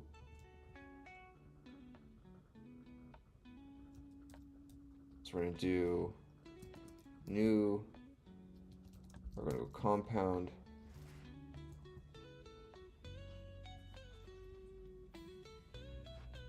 we'll go new compound container dot append child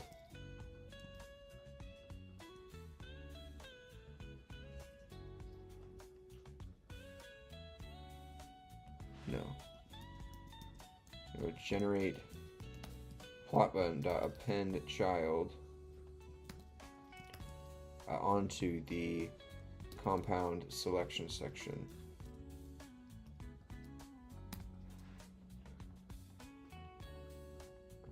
No.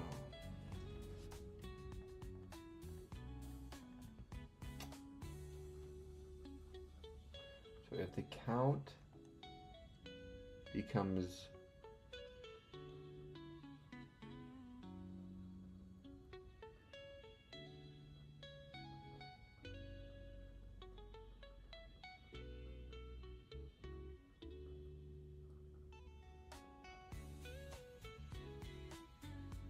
me take this then, go X here and say here.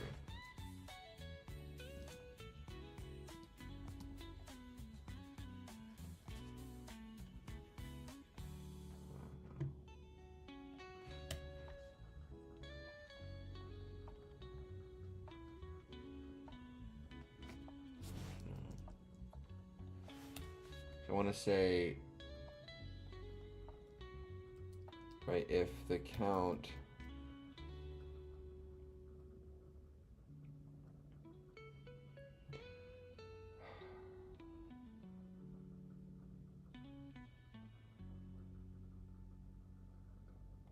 this function ends here.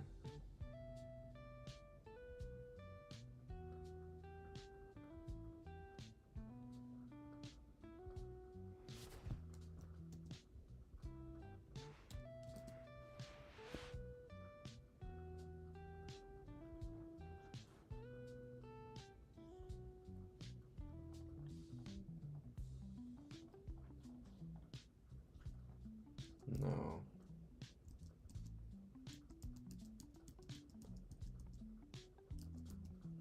What do you guys think? Anybody out there? Calling a lifeline. So should I just keep the button there but disable it rather than have it pop up?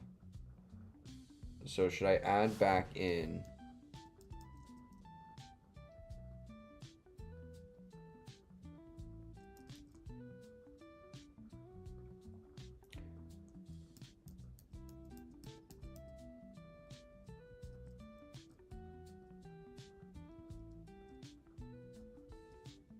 this?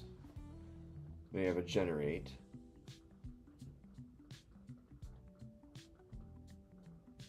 We'll have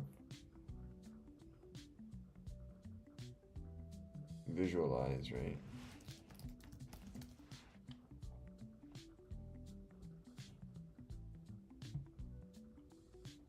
Or like run experiment.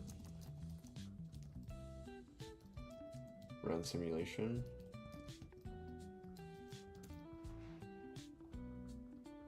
Okay.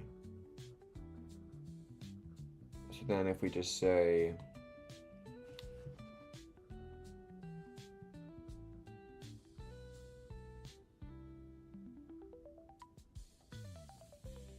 this goes add compound.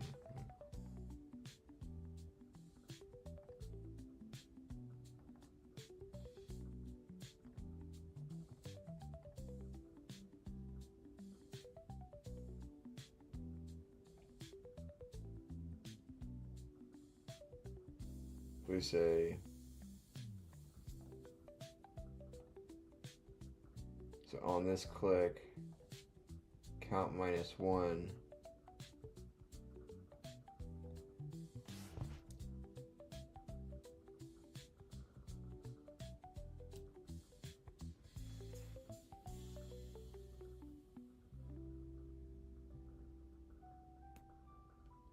Why would add compound button becomes enabled until we go to 5,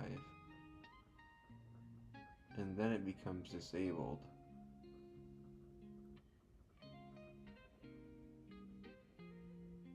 Oh, we remove it from being disabled. So we set it to disabled if it's greater than 4.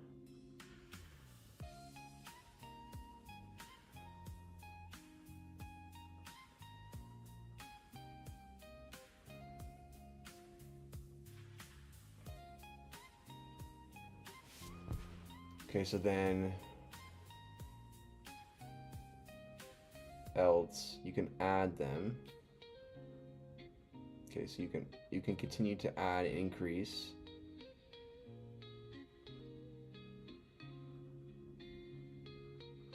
And while this function's running, or drive, you can remove them.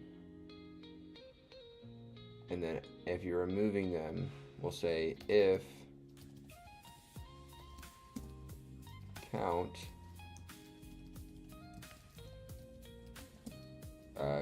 less than 1,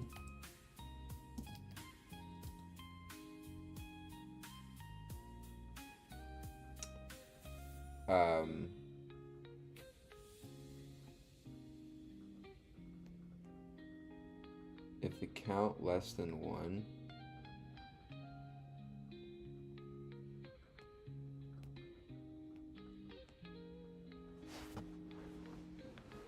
yeah, I haven't played video games in like, besides like Animal Crossing or Mario in like 2 years.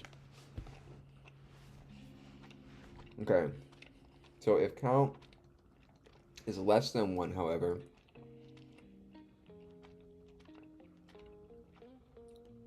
we're gonna get the run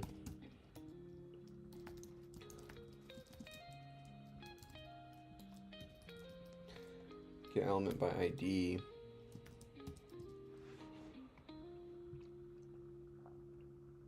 generate plot button.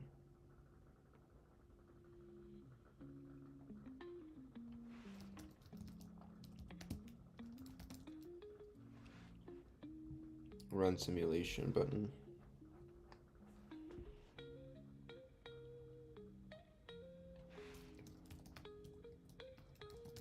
Run simulation button section.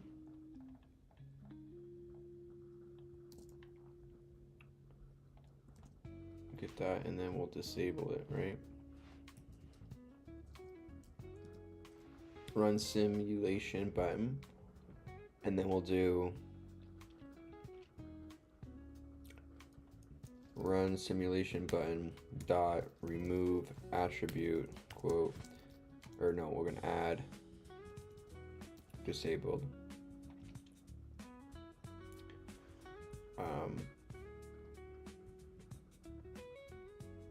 Set attribute.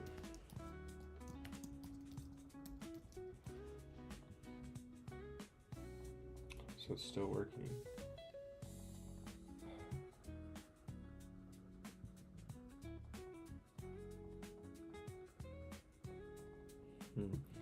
Hey God Lens, how's it going? Welcome to my chat here.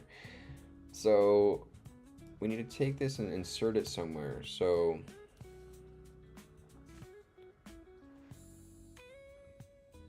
after this else statement, right, we need to do a check then. This function wraps up there. This else statement comes out like such. Finishes here. Then we run this if count. Take this back.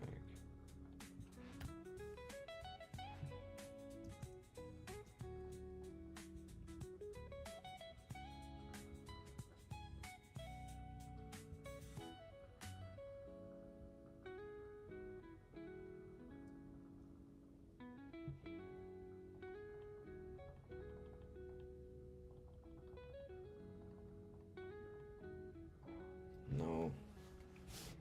So how can I... So I get the count to be 0. I get the add button. I listen for a click. If I click the add button,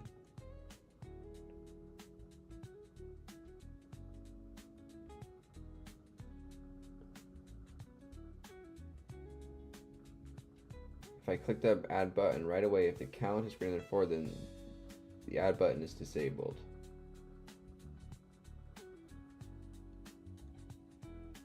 And if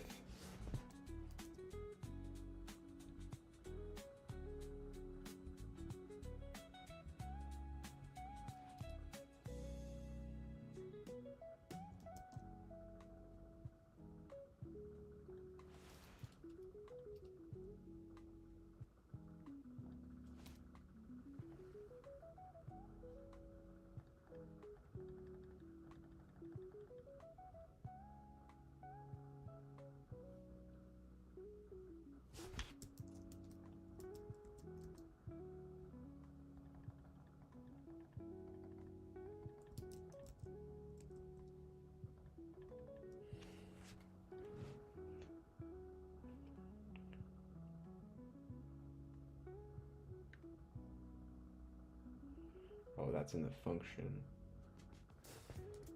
here.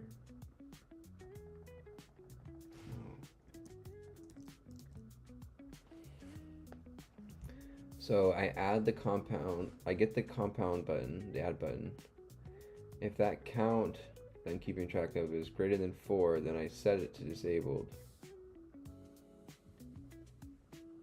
Else, I can add new compounds.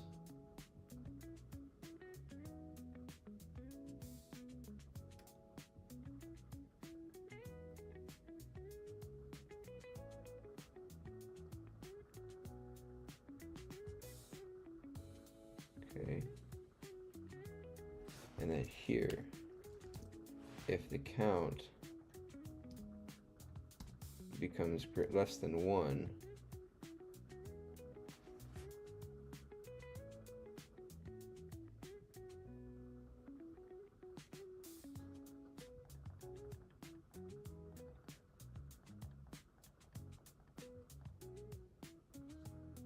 no, count minus 1.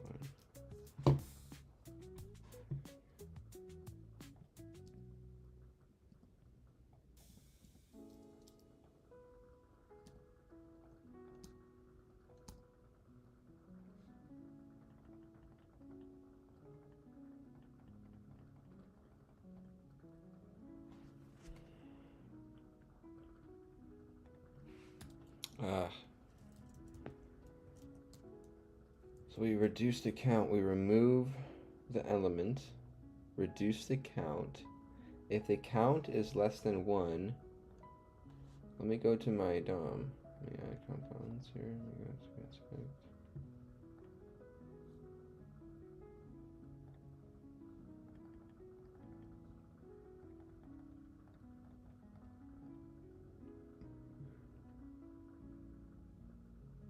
Failed to execute set attribute. True. Add. Remove.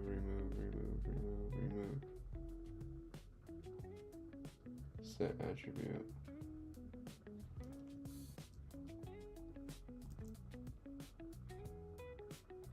Here.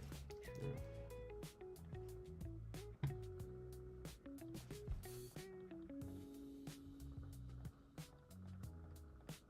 Now becomes, okay, so then what we'll do is we'll copy this out front.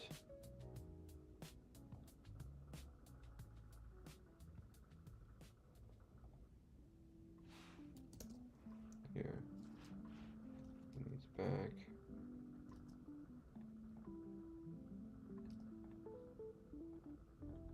Perfect. So now if you run add, okay, so then count plus 1.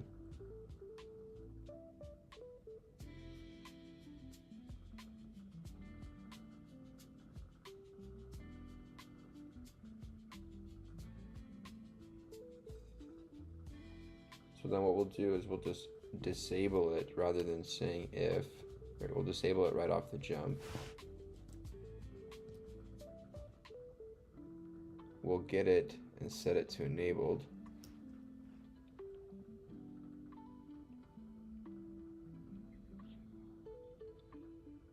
So on click on an add,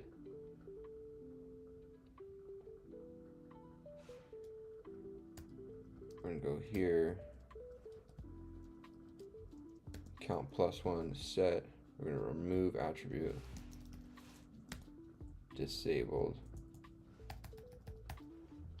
Okay, so now if you add, it becomes removed. There we go. Now we remove. There you go. Woo! Nice! We got it. We didn't have to look it up.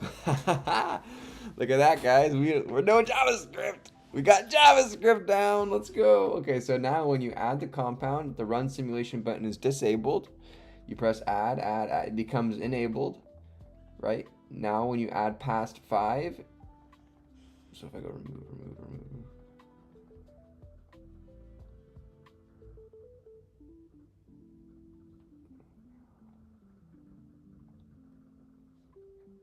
Hold on, let me go. So count 0, 1, 2, 3, 4, 5. Now it becomes disabled. Why does it become disabled after that? So if I go 3, 1, 2, 3, 4, then it becomes disabled.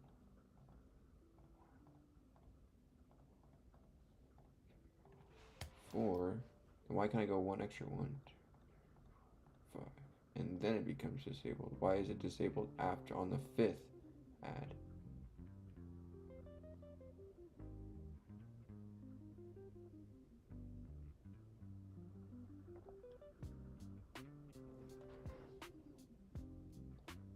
So I'll say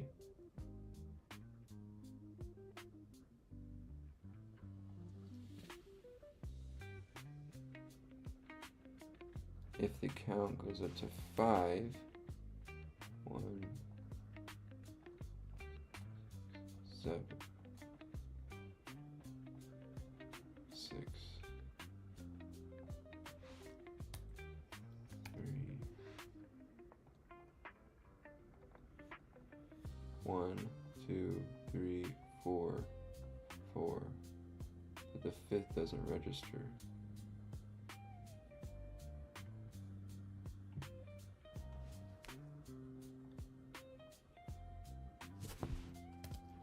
So I say if count is greater than 4,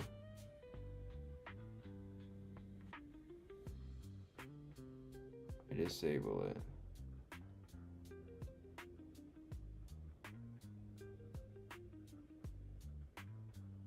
I remove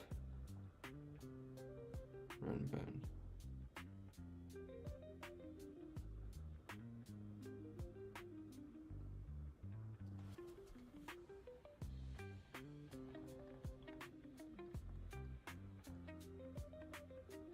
Count became 0 there.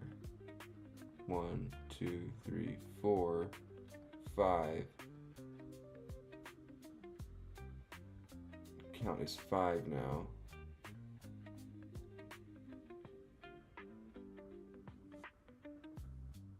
Now why can I press the button a 6th time?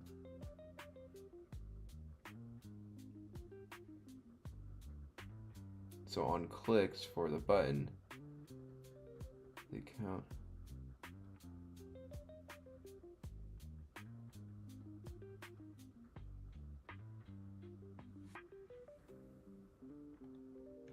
so if it's equal to 5,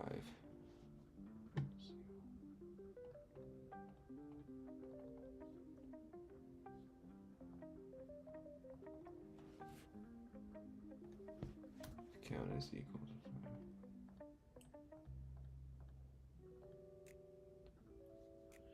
So if count is equal to 4, 1, 2, 3, 4. You can only add in 4, but you get a 6th click. Why do you get a 6th click?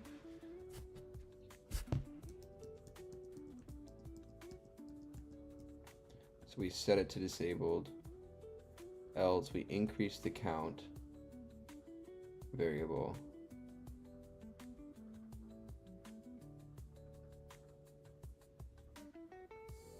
Increase it. We create the variable and add it in 1.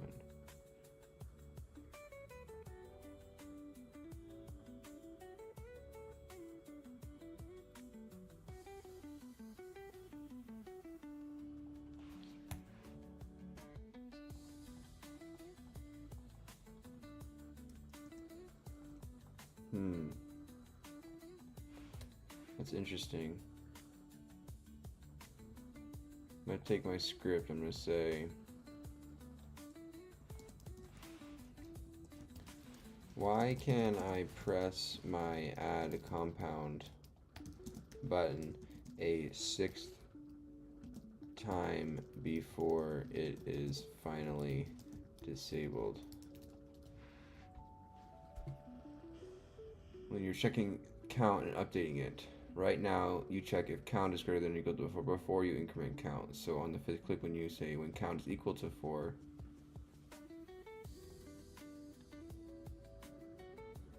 it still passes the check on those coming. Change the count.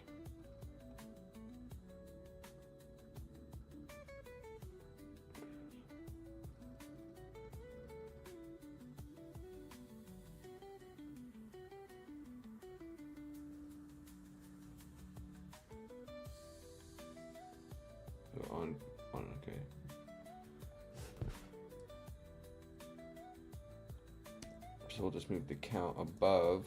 So we'll count up on the click.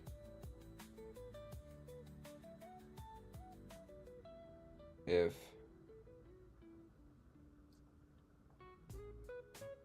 count is greater than 4,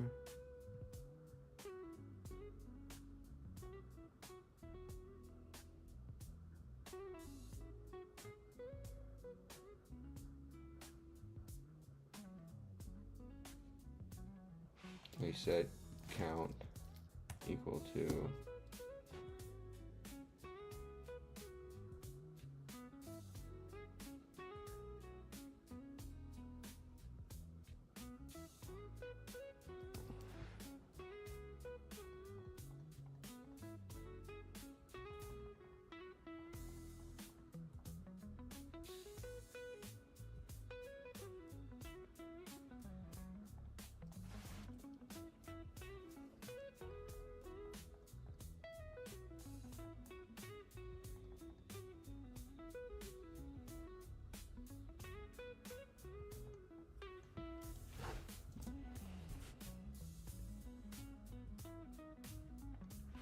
I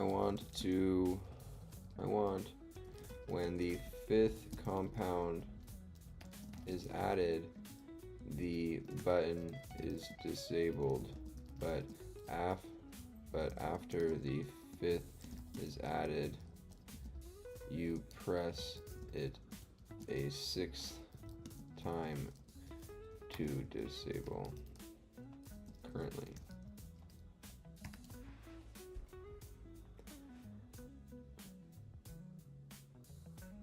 Doing this.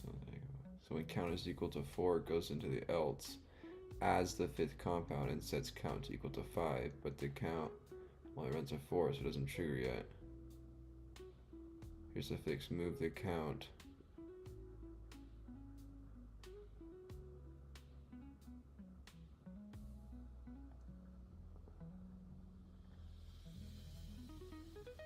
It says move the count to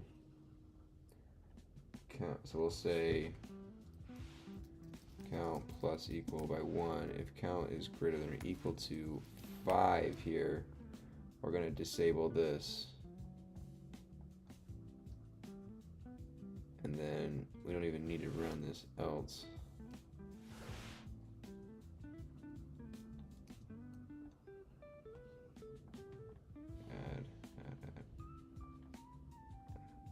Add, there you go. Now remove. Perfect. Add. Nice. Okay, so you just had to add the count before to increase, then do the check. Disable it.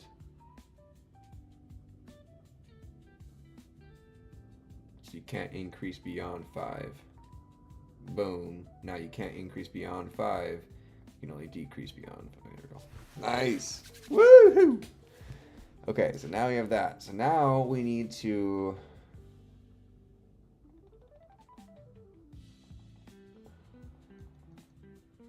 I don't even know. We need to get a visualization over here for these compounds.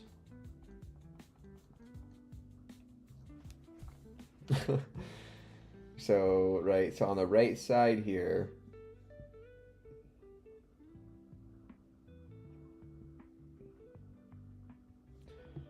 so let's go, do I have to, does the style sheet go into the pages?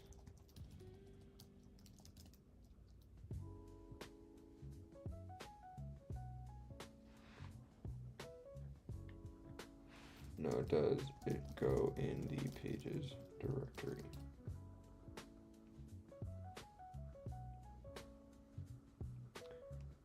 Pages CSS, okay.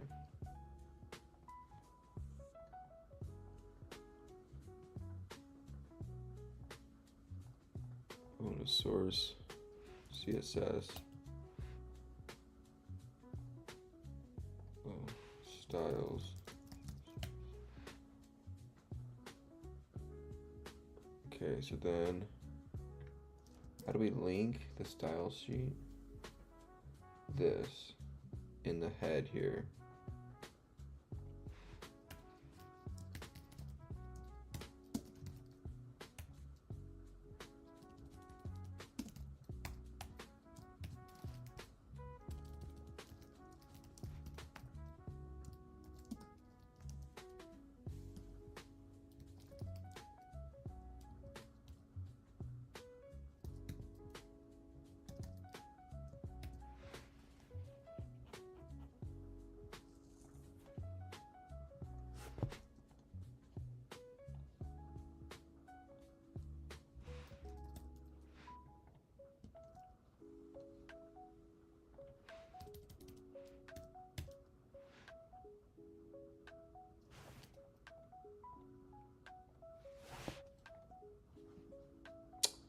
What's the thing you have to do?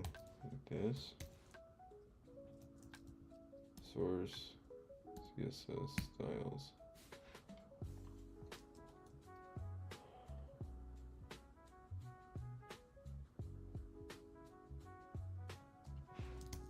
Okay. So that'll reference the style sheet. So now if we grab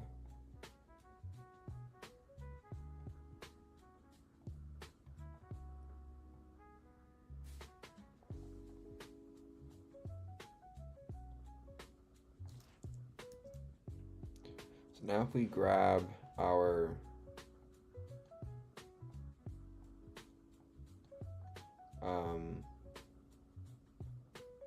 so let's grab our header. So we'll do what is it, a body? Is that how you do it, or do you like this? Do you do dot body? How do you do it? Oh, I forgot.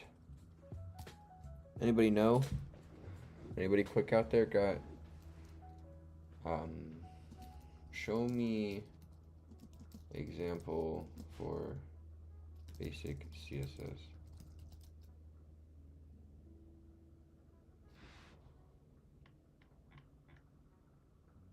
Also, this is body. Okay.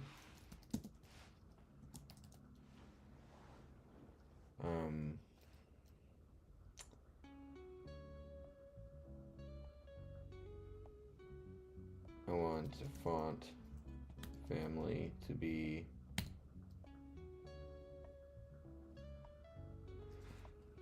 that's fine. I like that one. Let's do font.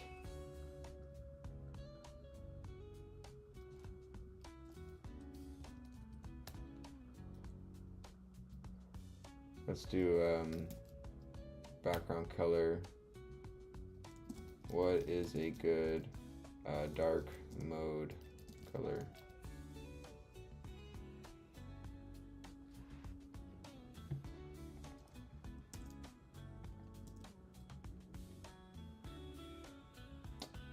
Too dark.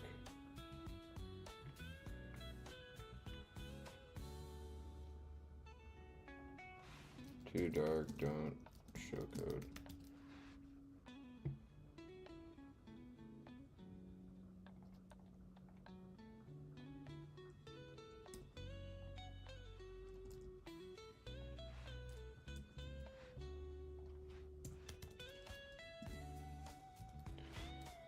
Okay, so now let's do font.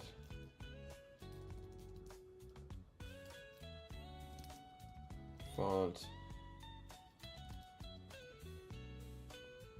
What's the color? Font. Oh, it's just color. And it feels like this text is soft white but not blinding.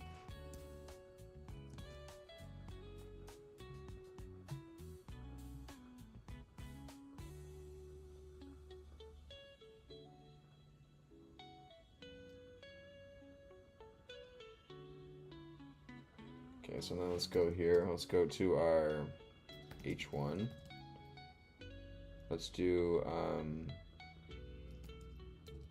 display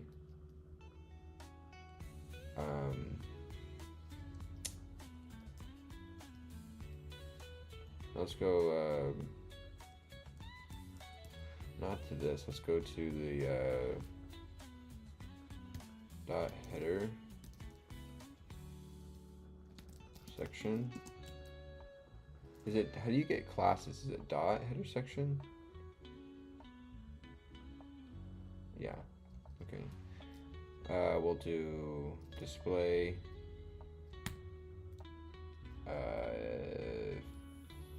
flex, justify content, center, align,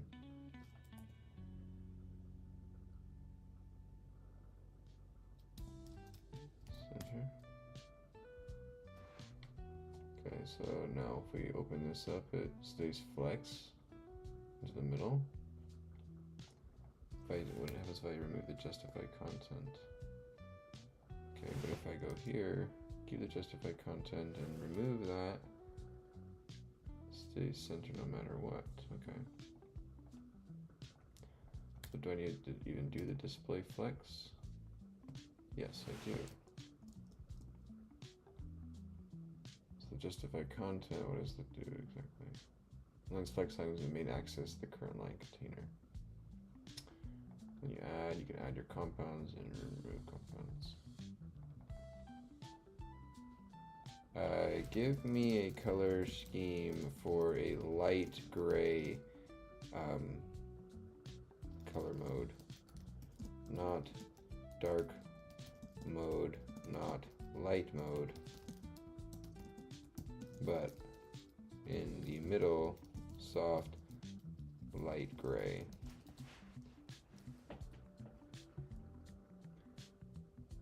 Okay, so let's go and do these. So we got background of here.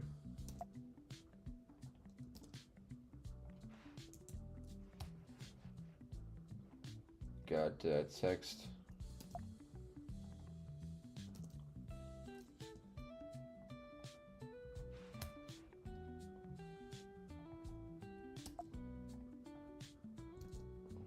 Come on.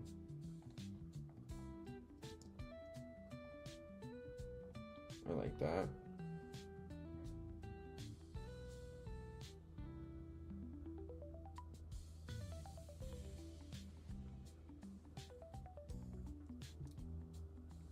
Okay.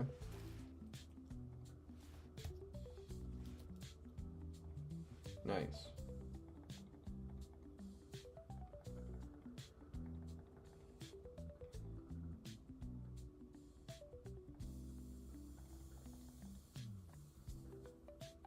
So then can I give these a little bit of margin? Hey Marty. How's it going, dude? Welcome back in. So right now we're adding in dynamically these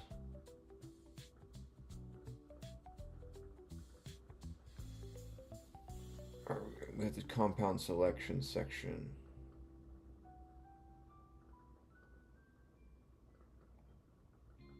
So content section.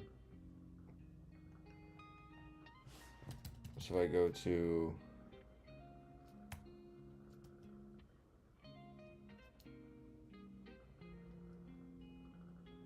dot compound selection section. I open this up and I do display flex, and I do, because that makes all those contents on the, so I want to do display flex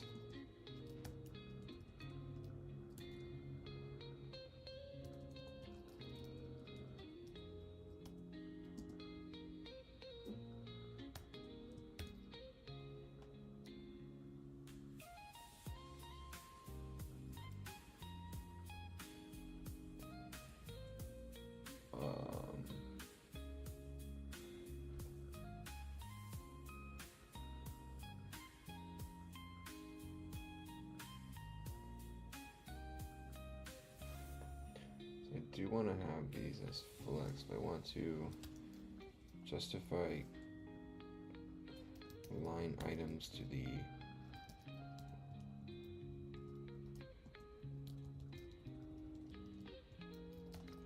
content to the left.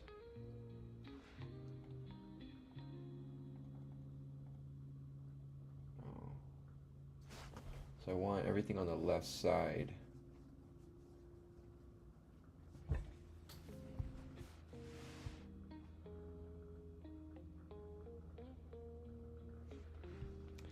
What do you guys think? So if we want everything to be on the left side, right? So we need not to display flex. Can I give like a margin? Content item.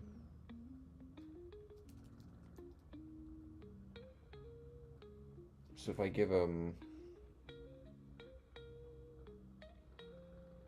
let me select these by class. So let me add a class to this. So we're doing this is the div here. So we're going to do new compound container dot class name equals to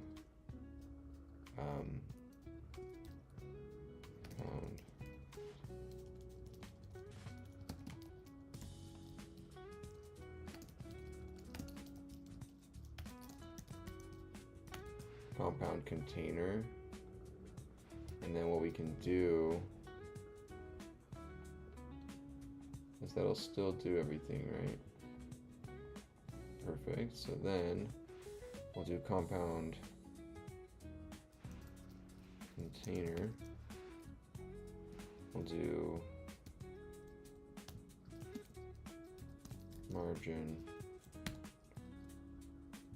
5%. Okay, it's not that much. 10 pixels. Perfect. So that gives margin all the way around. So then we want to give margins to each one of these entries.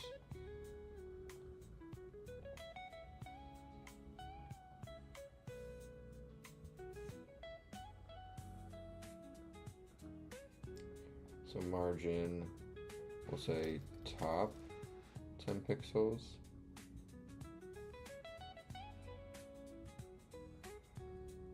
So margin top 5 pixels, margin bottom 5 pixels, and then what we'll do is we'll get some spacing in between here. We'll go 7, like 7 pixels, a little bit more. And then we'll go ahead and give some spacing here by giving a class name to the individual,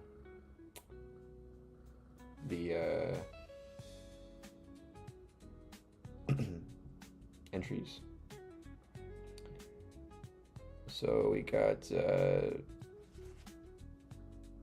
compound container here. This is the first entry.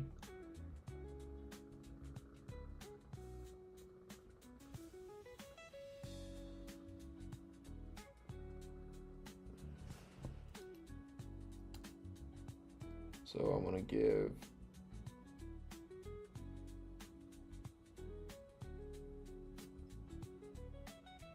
what do I want to give this? I want to give it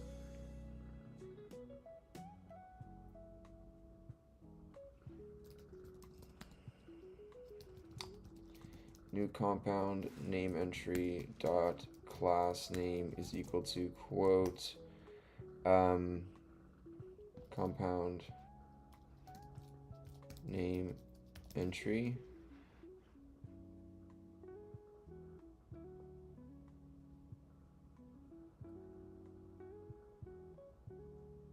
and then we'll copy this compound data entry and then copy this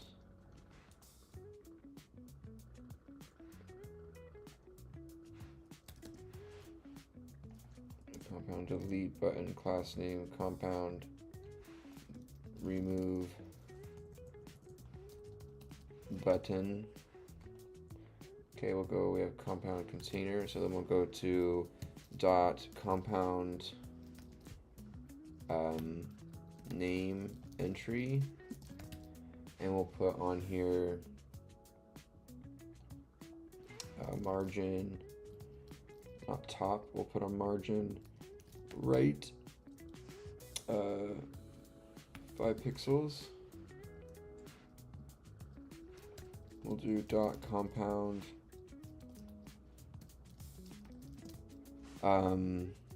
data entry will be margin right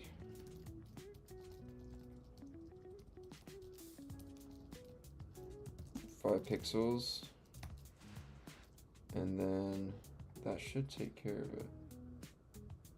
Yeah. Now just to be consistent, we'll do this one here.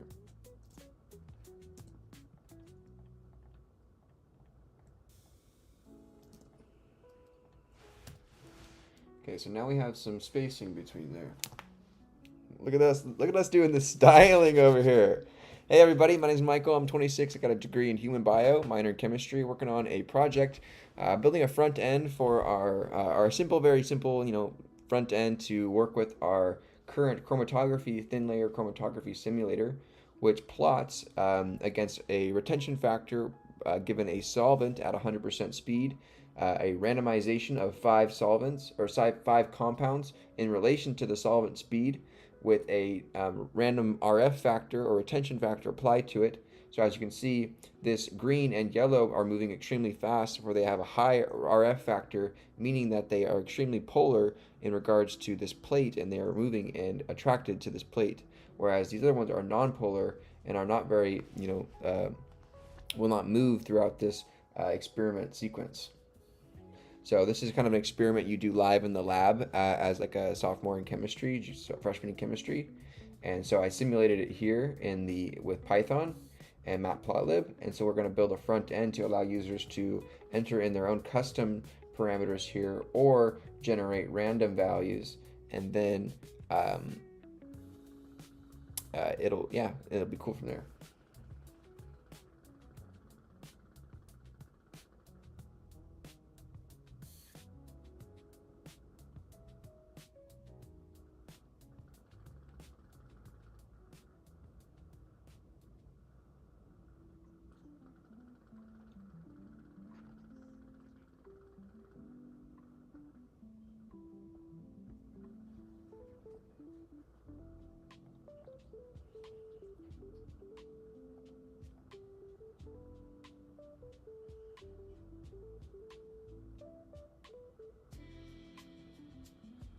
Okay, so we might want in random, or we might want some placeholders here, right?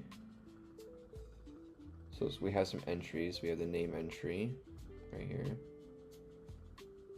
So we'll have a new compound container. The compound name entry dot placeholder is equal to quote name. I'll say description. And then here for the data, new compound data entry dot placeholder is equal to quote retention.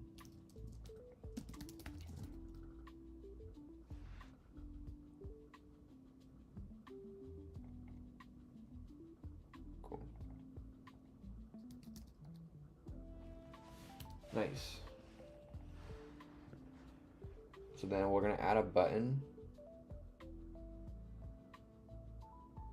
for randomize. So I'm going to add a button below here.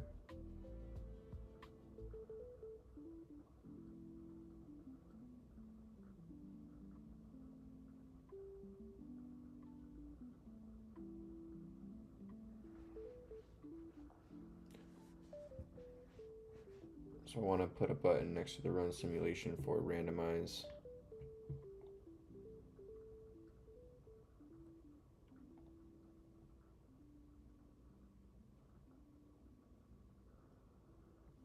So should I do a singular compound?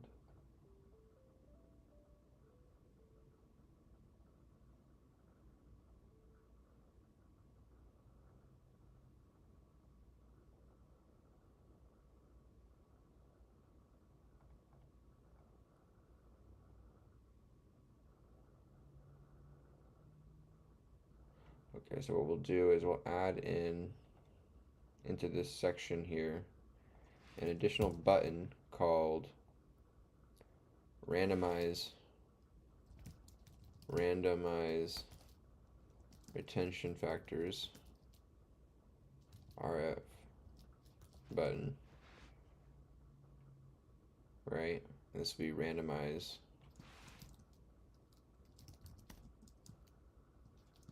RF.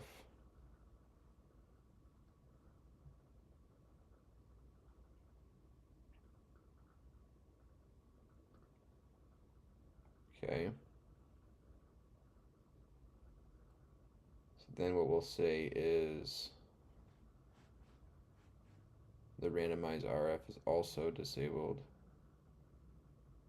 Run simulation button.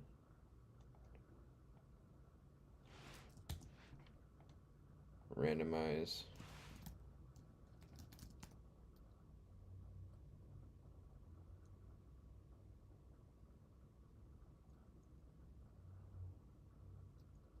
simulation button. I will say we'll change this to randomized simulation.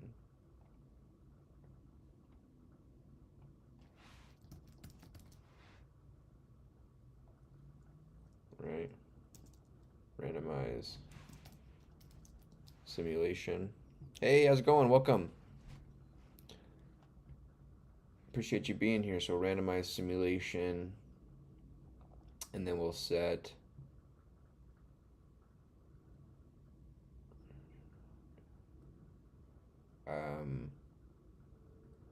got randomize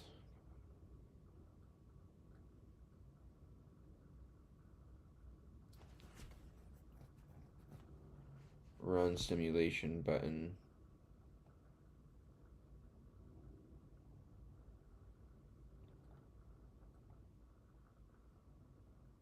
Randomize simulation button. Copy this down. Randomize disable true.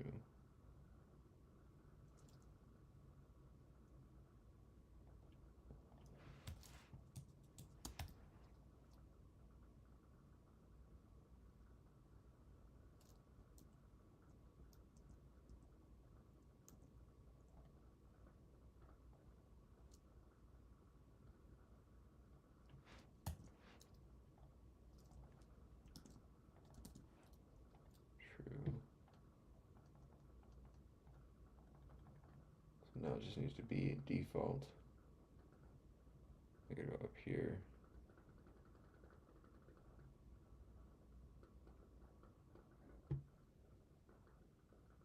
So run simulation button.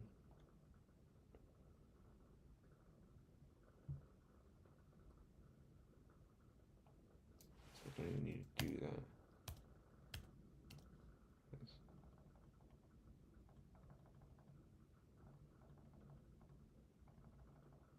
Okay, so now we'll go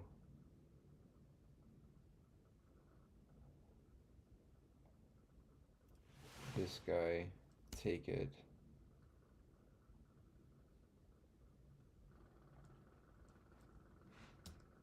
randomize simulation, set attribute, true. Now we add. So we add, and that should be run simulation, randomize simulation. This candle's making a lot of noise over here. So why is this? So this is run simulation button, get element ID, set disabled, true right up from the start. So it's disabled. Once you add, you run simulation button is remove disabled, randomize, remove.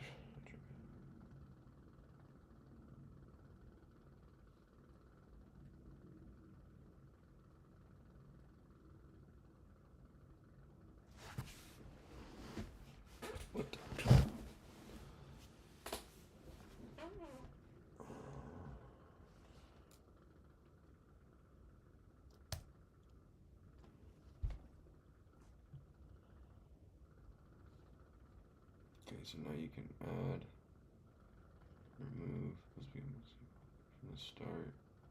They're not. So if I press the button right away, so they become the remove attribute disabled.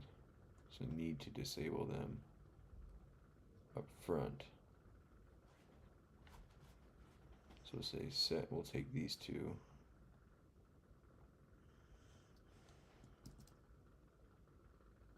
Here.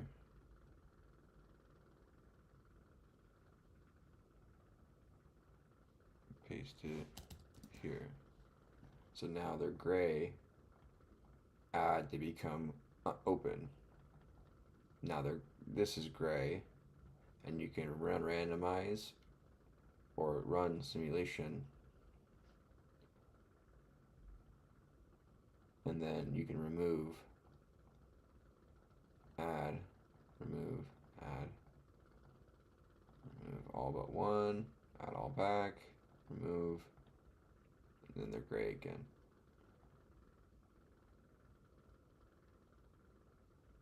So what we'll do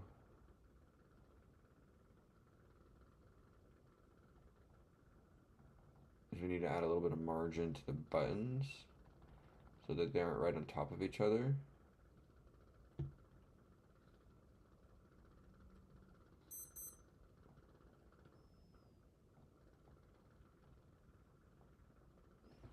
So we have the compound container itself, margin right for the name entry, data entry, and remove button. Why do these buttons have spacing though?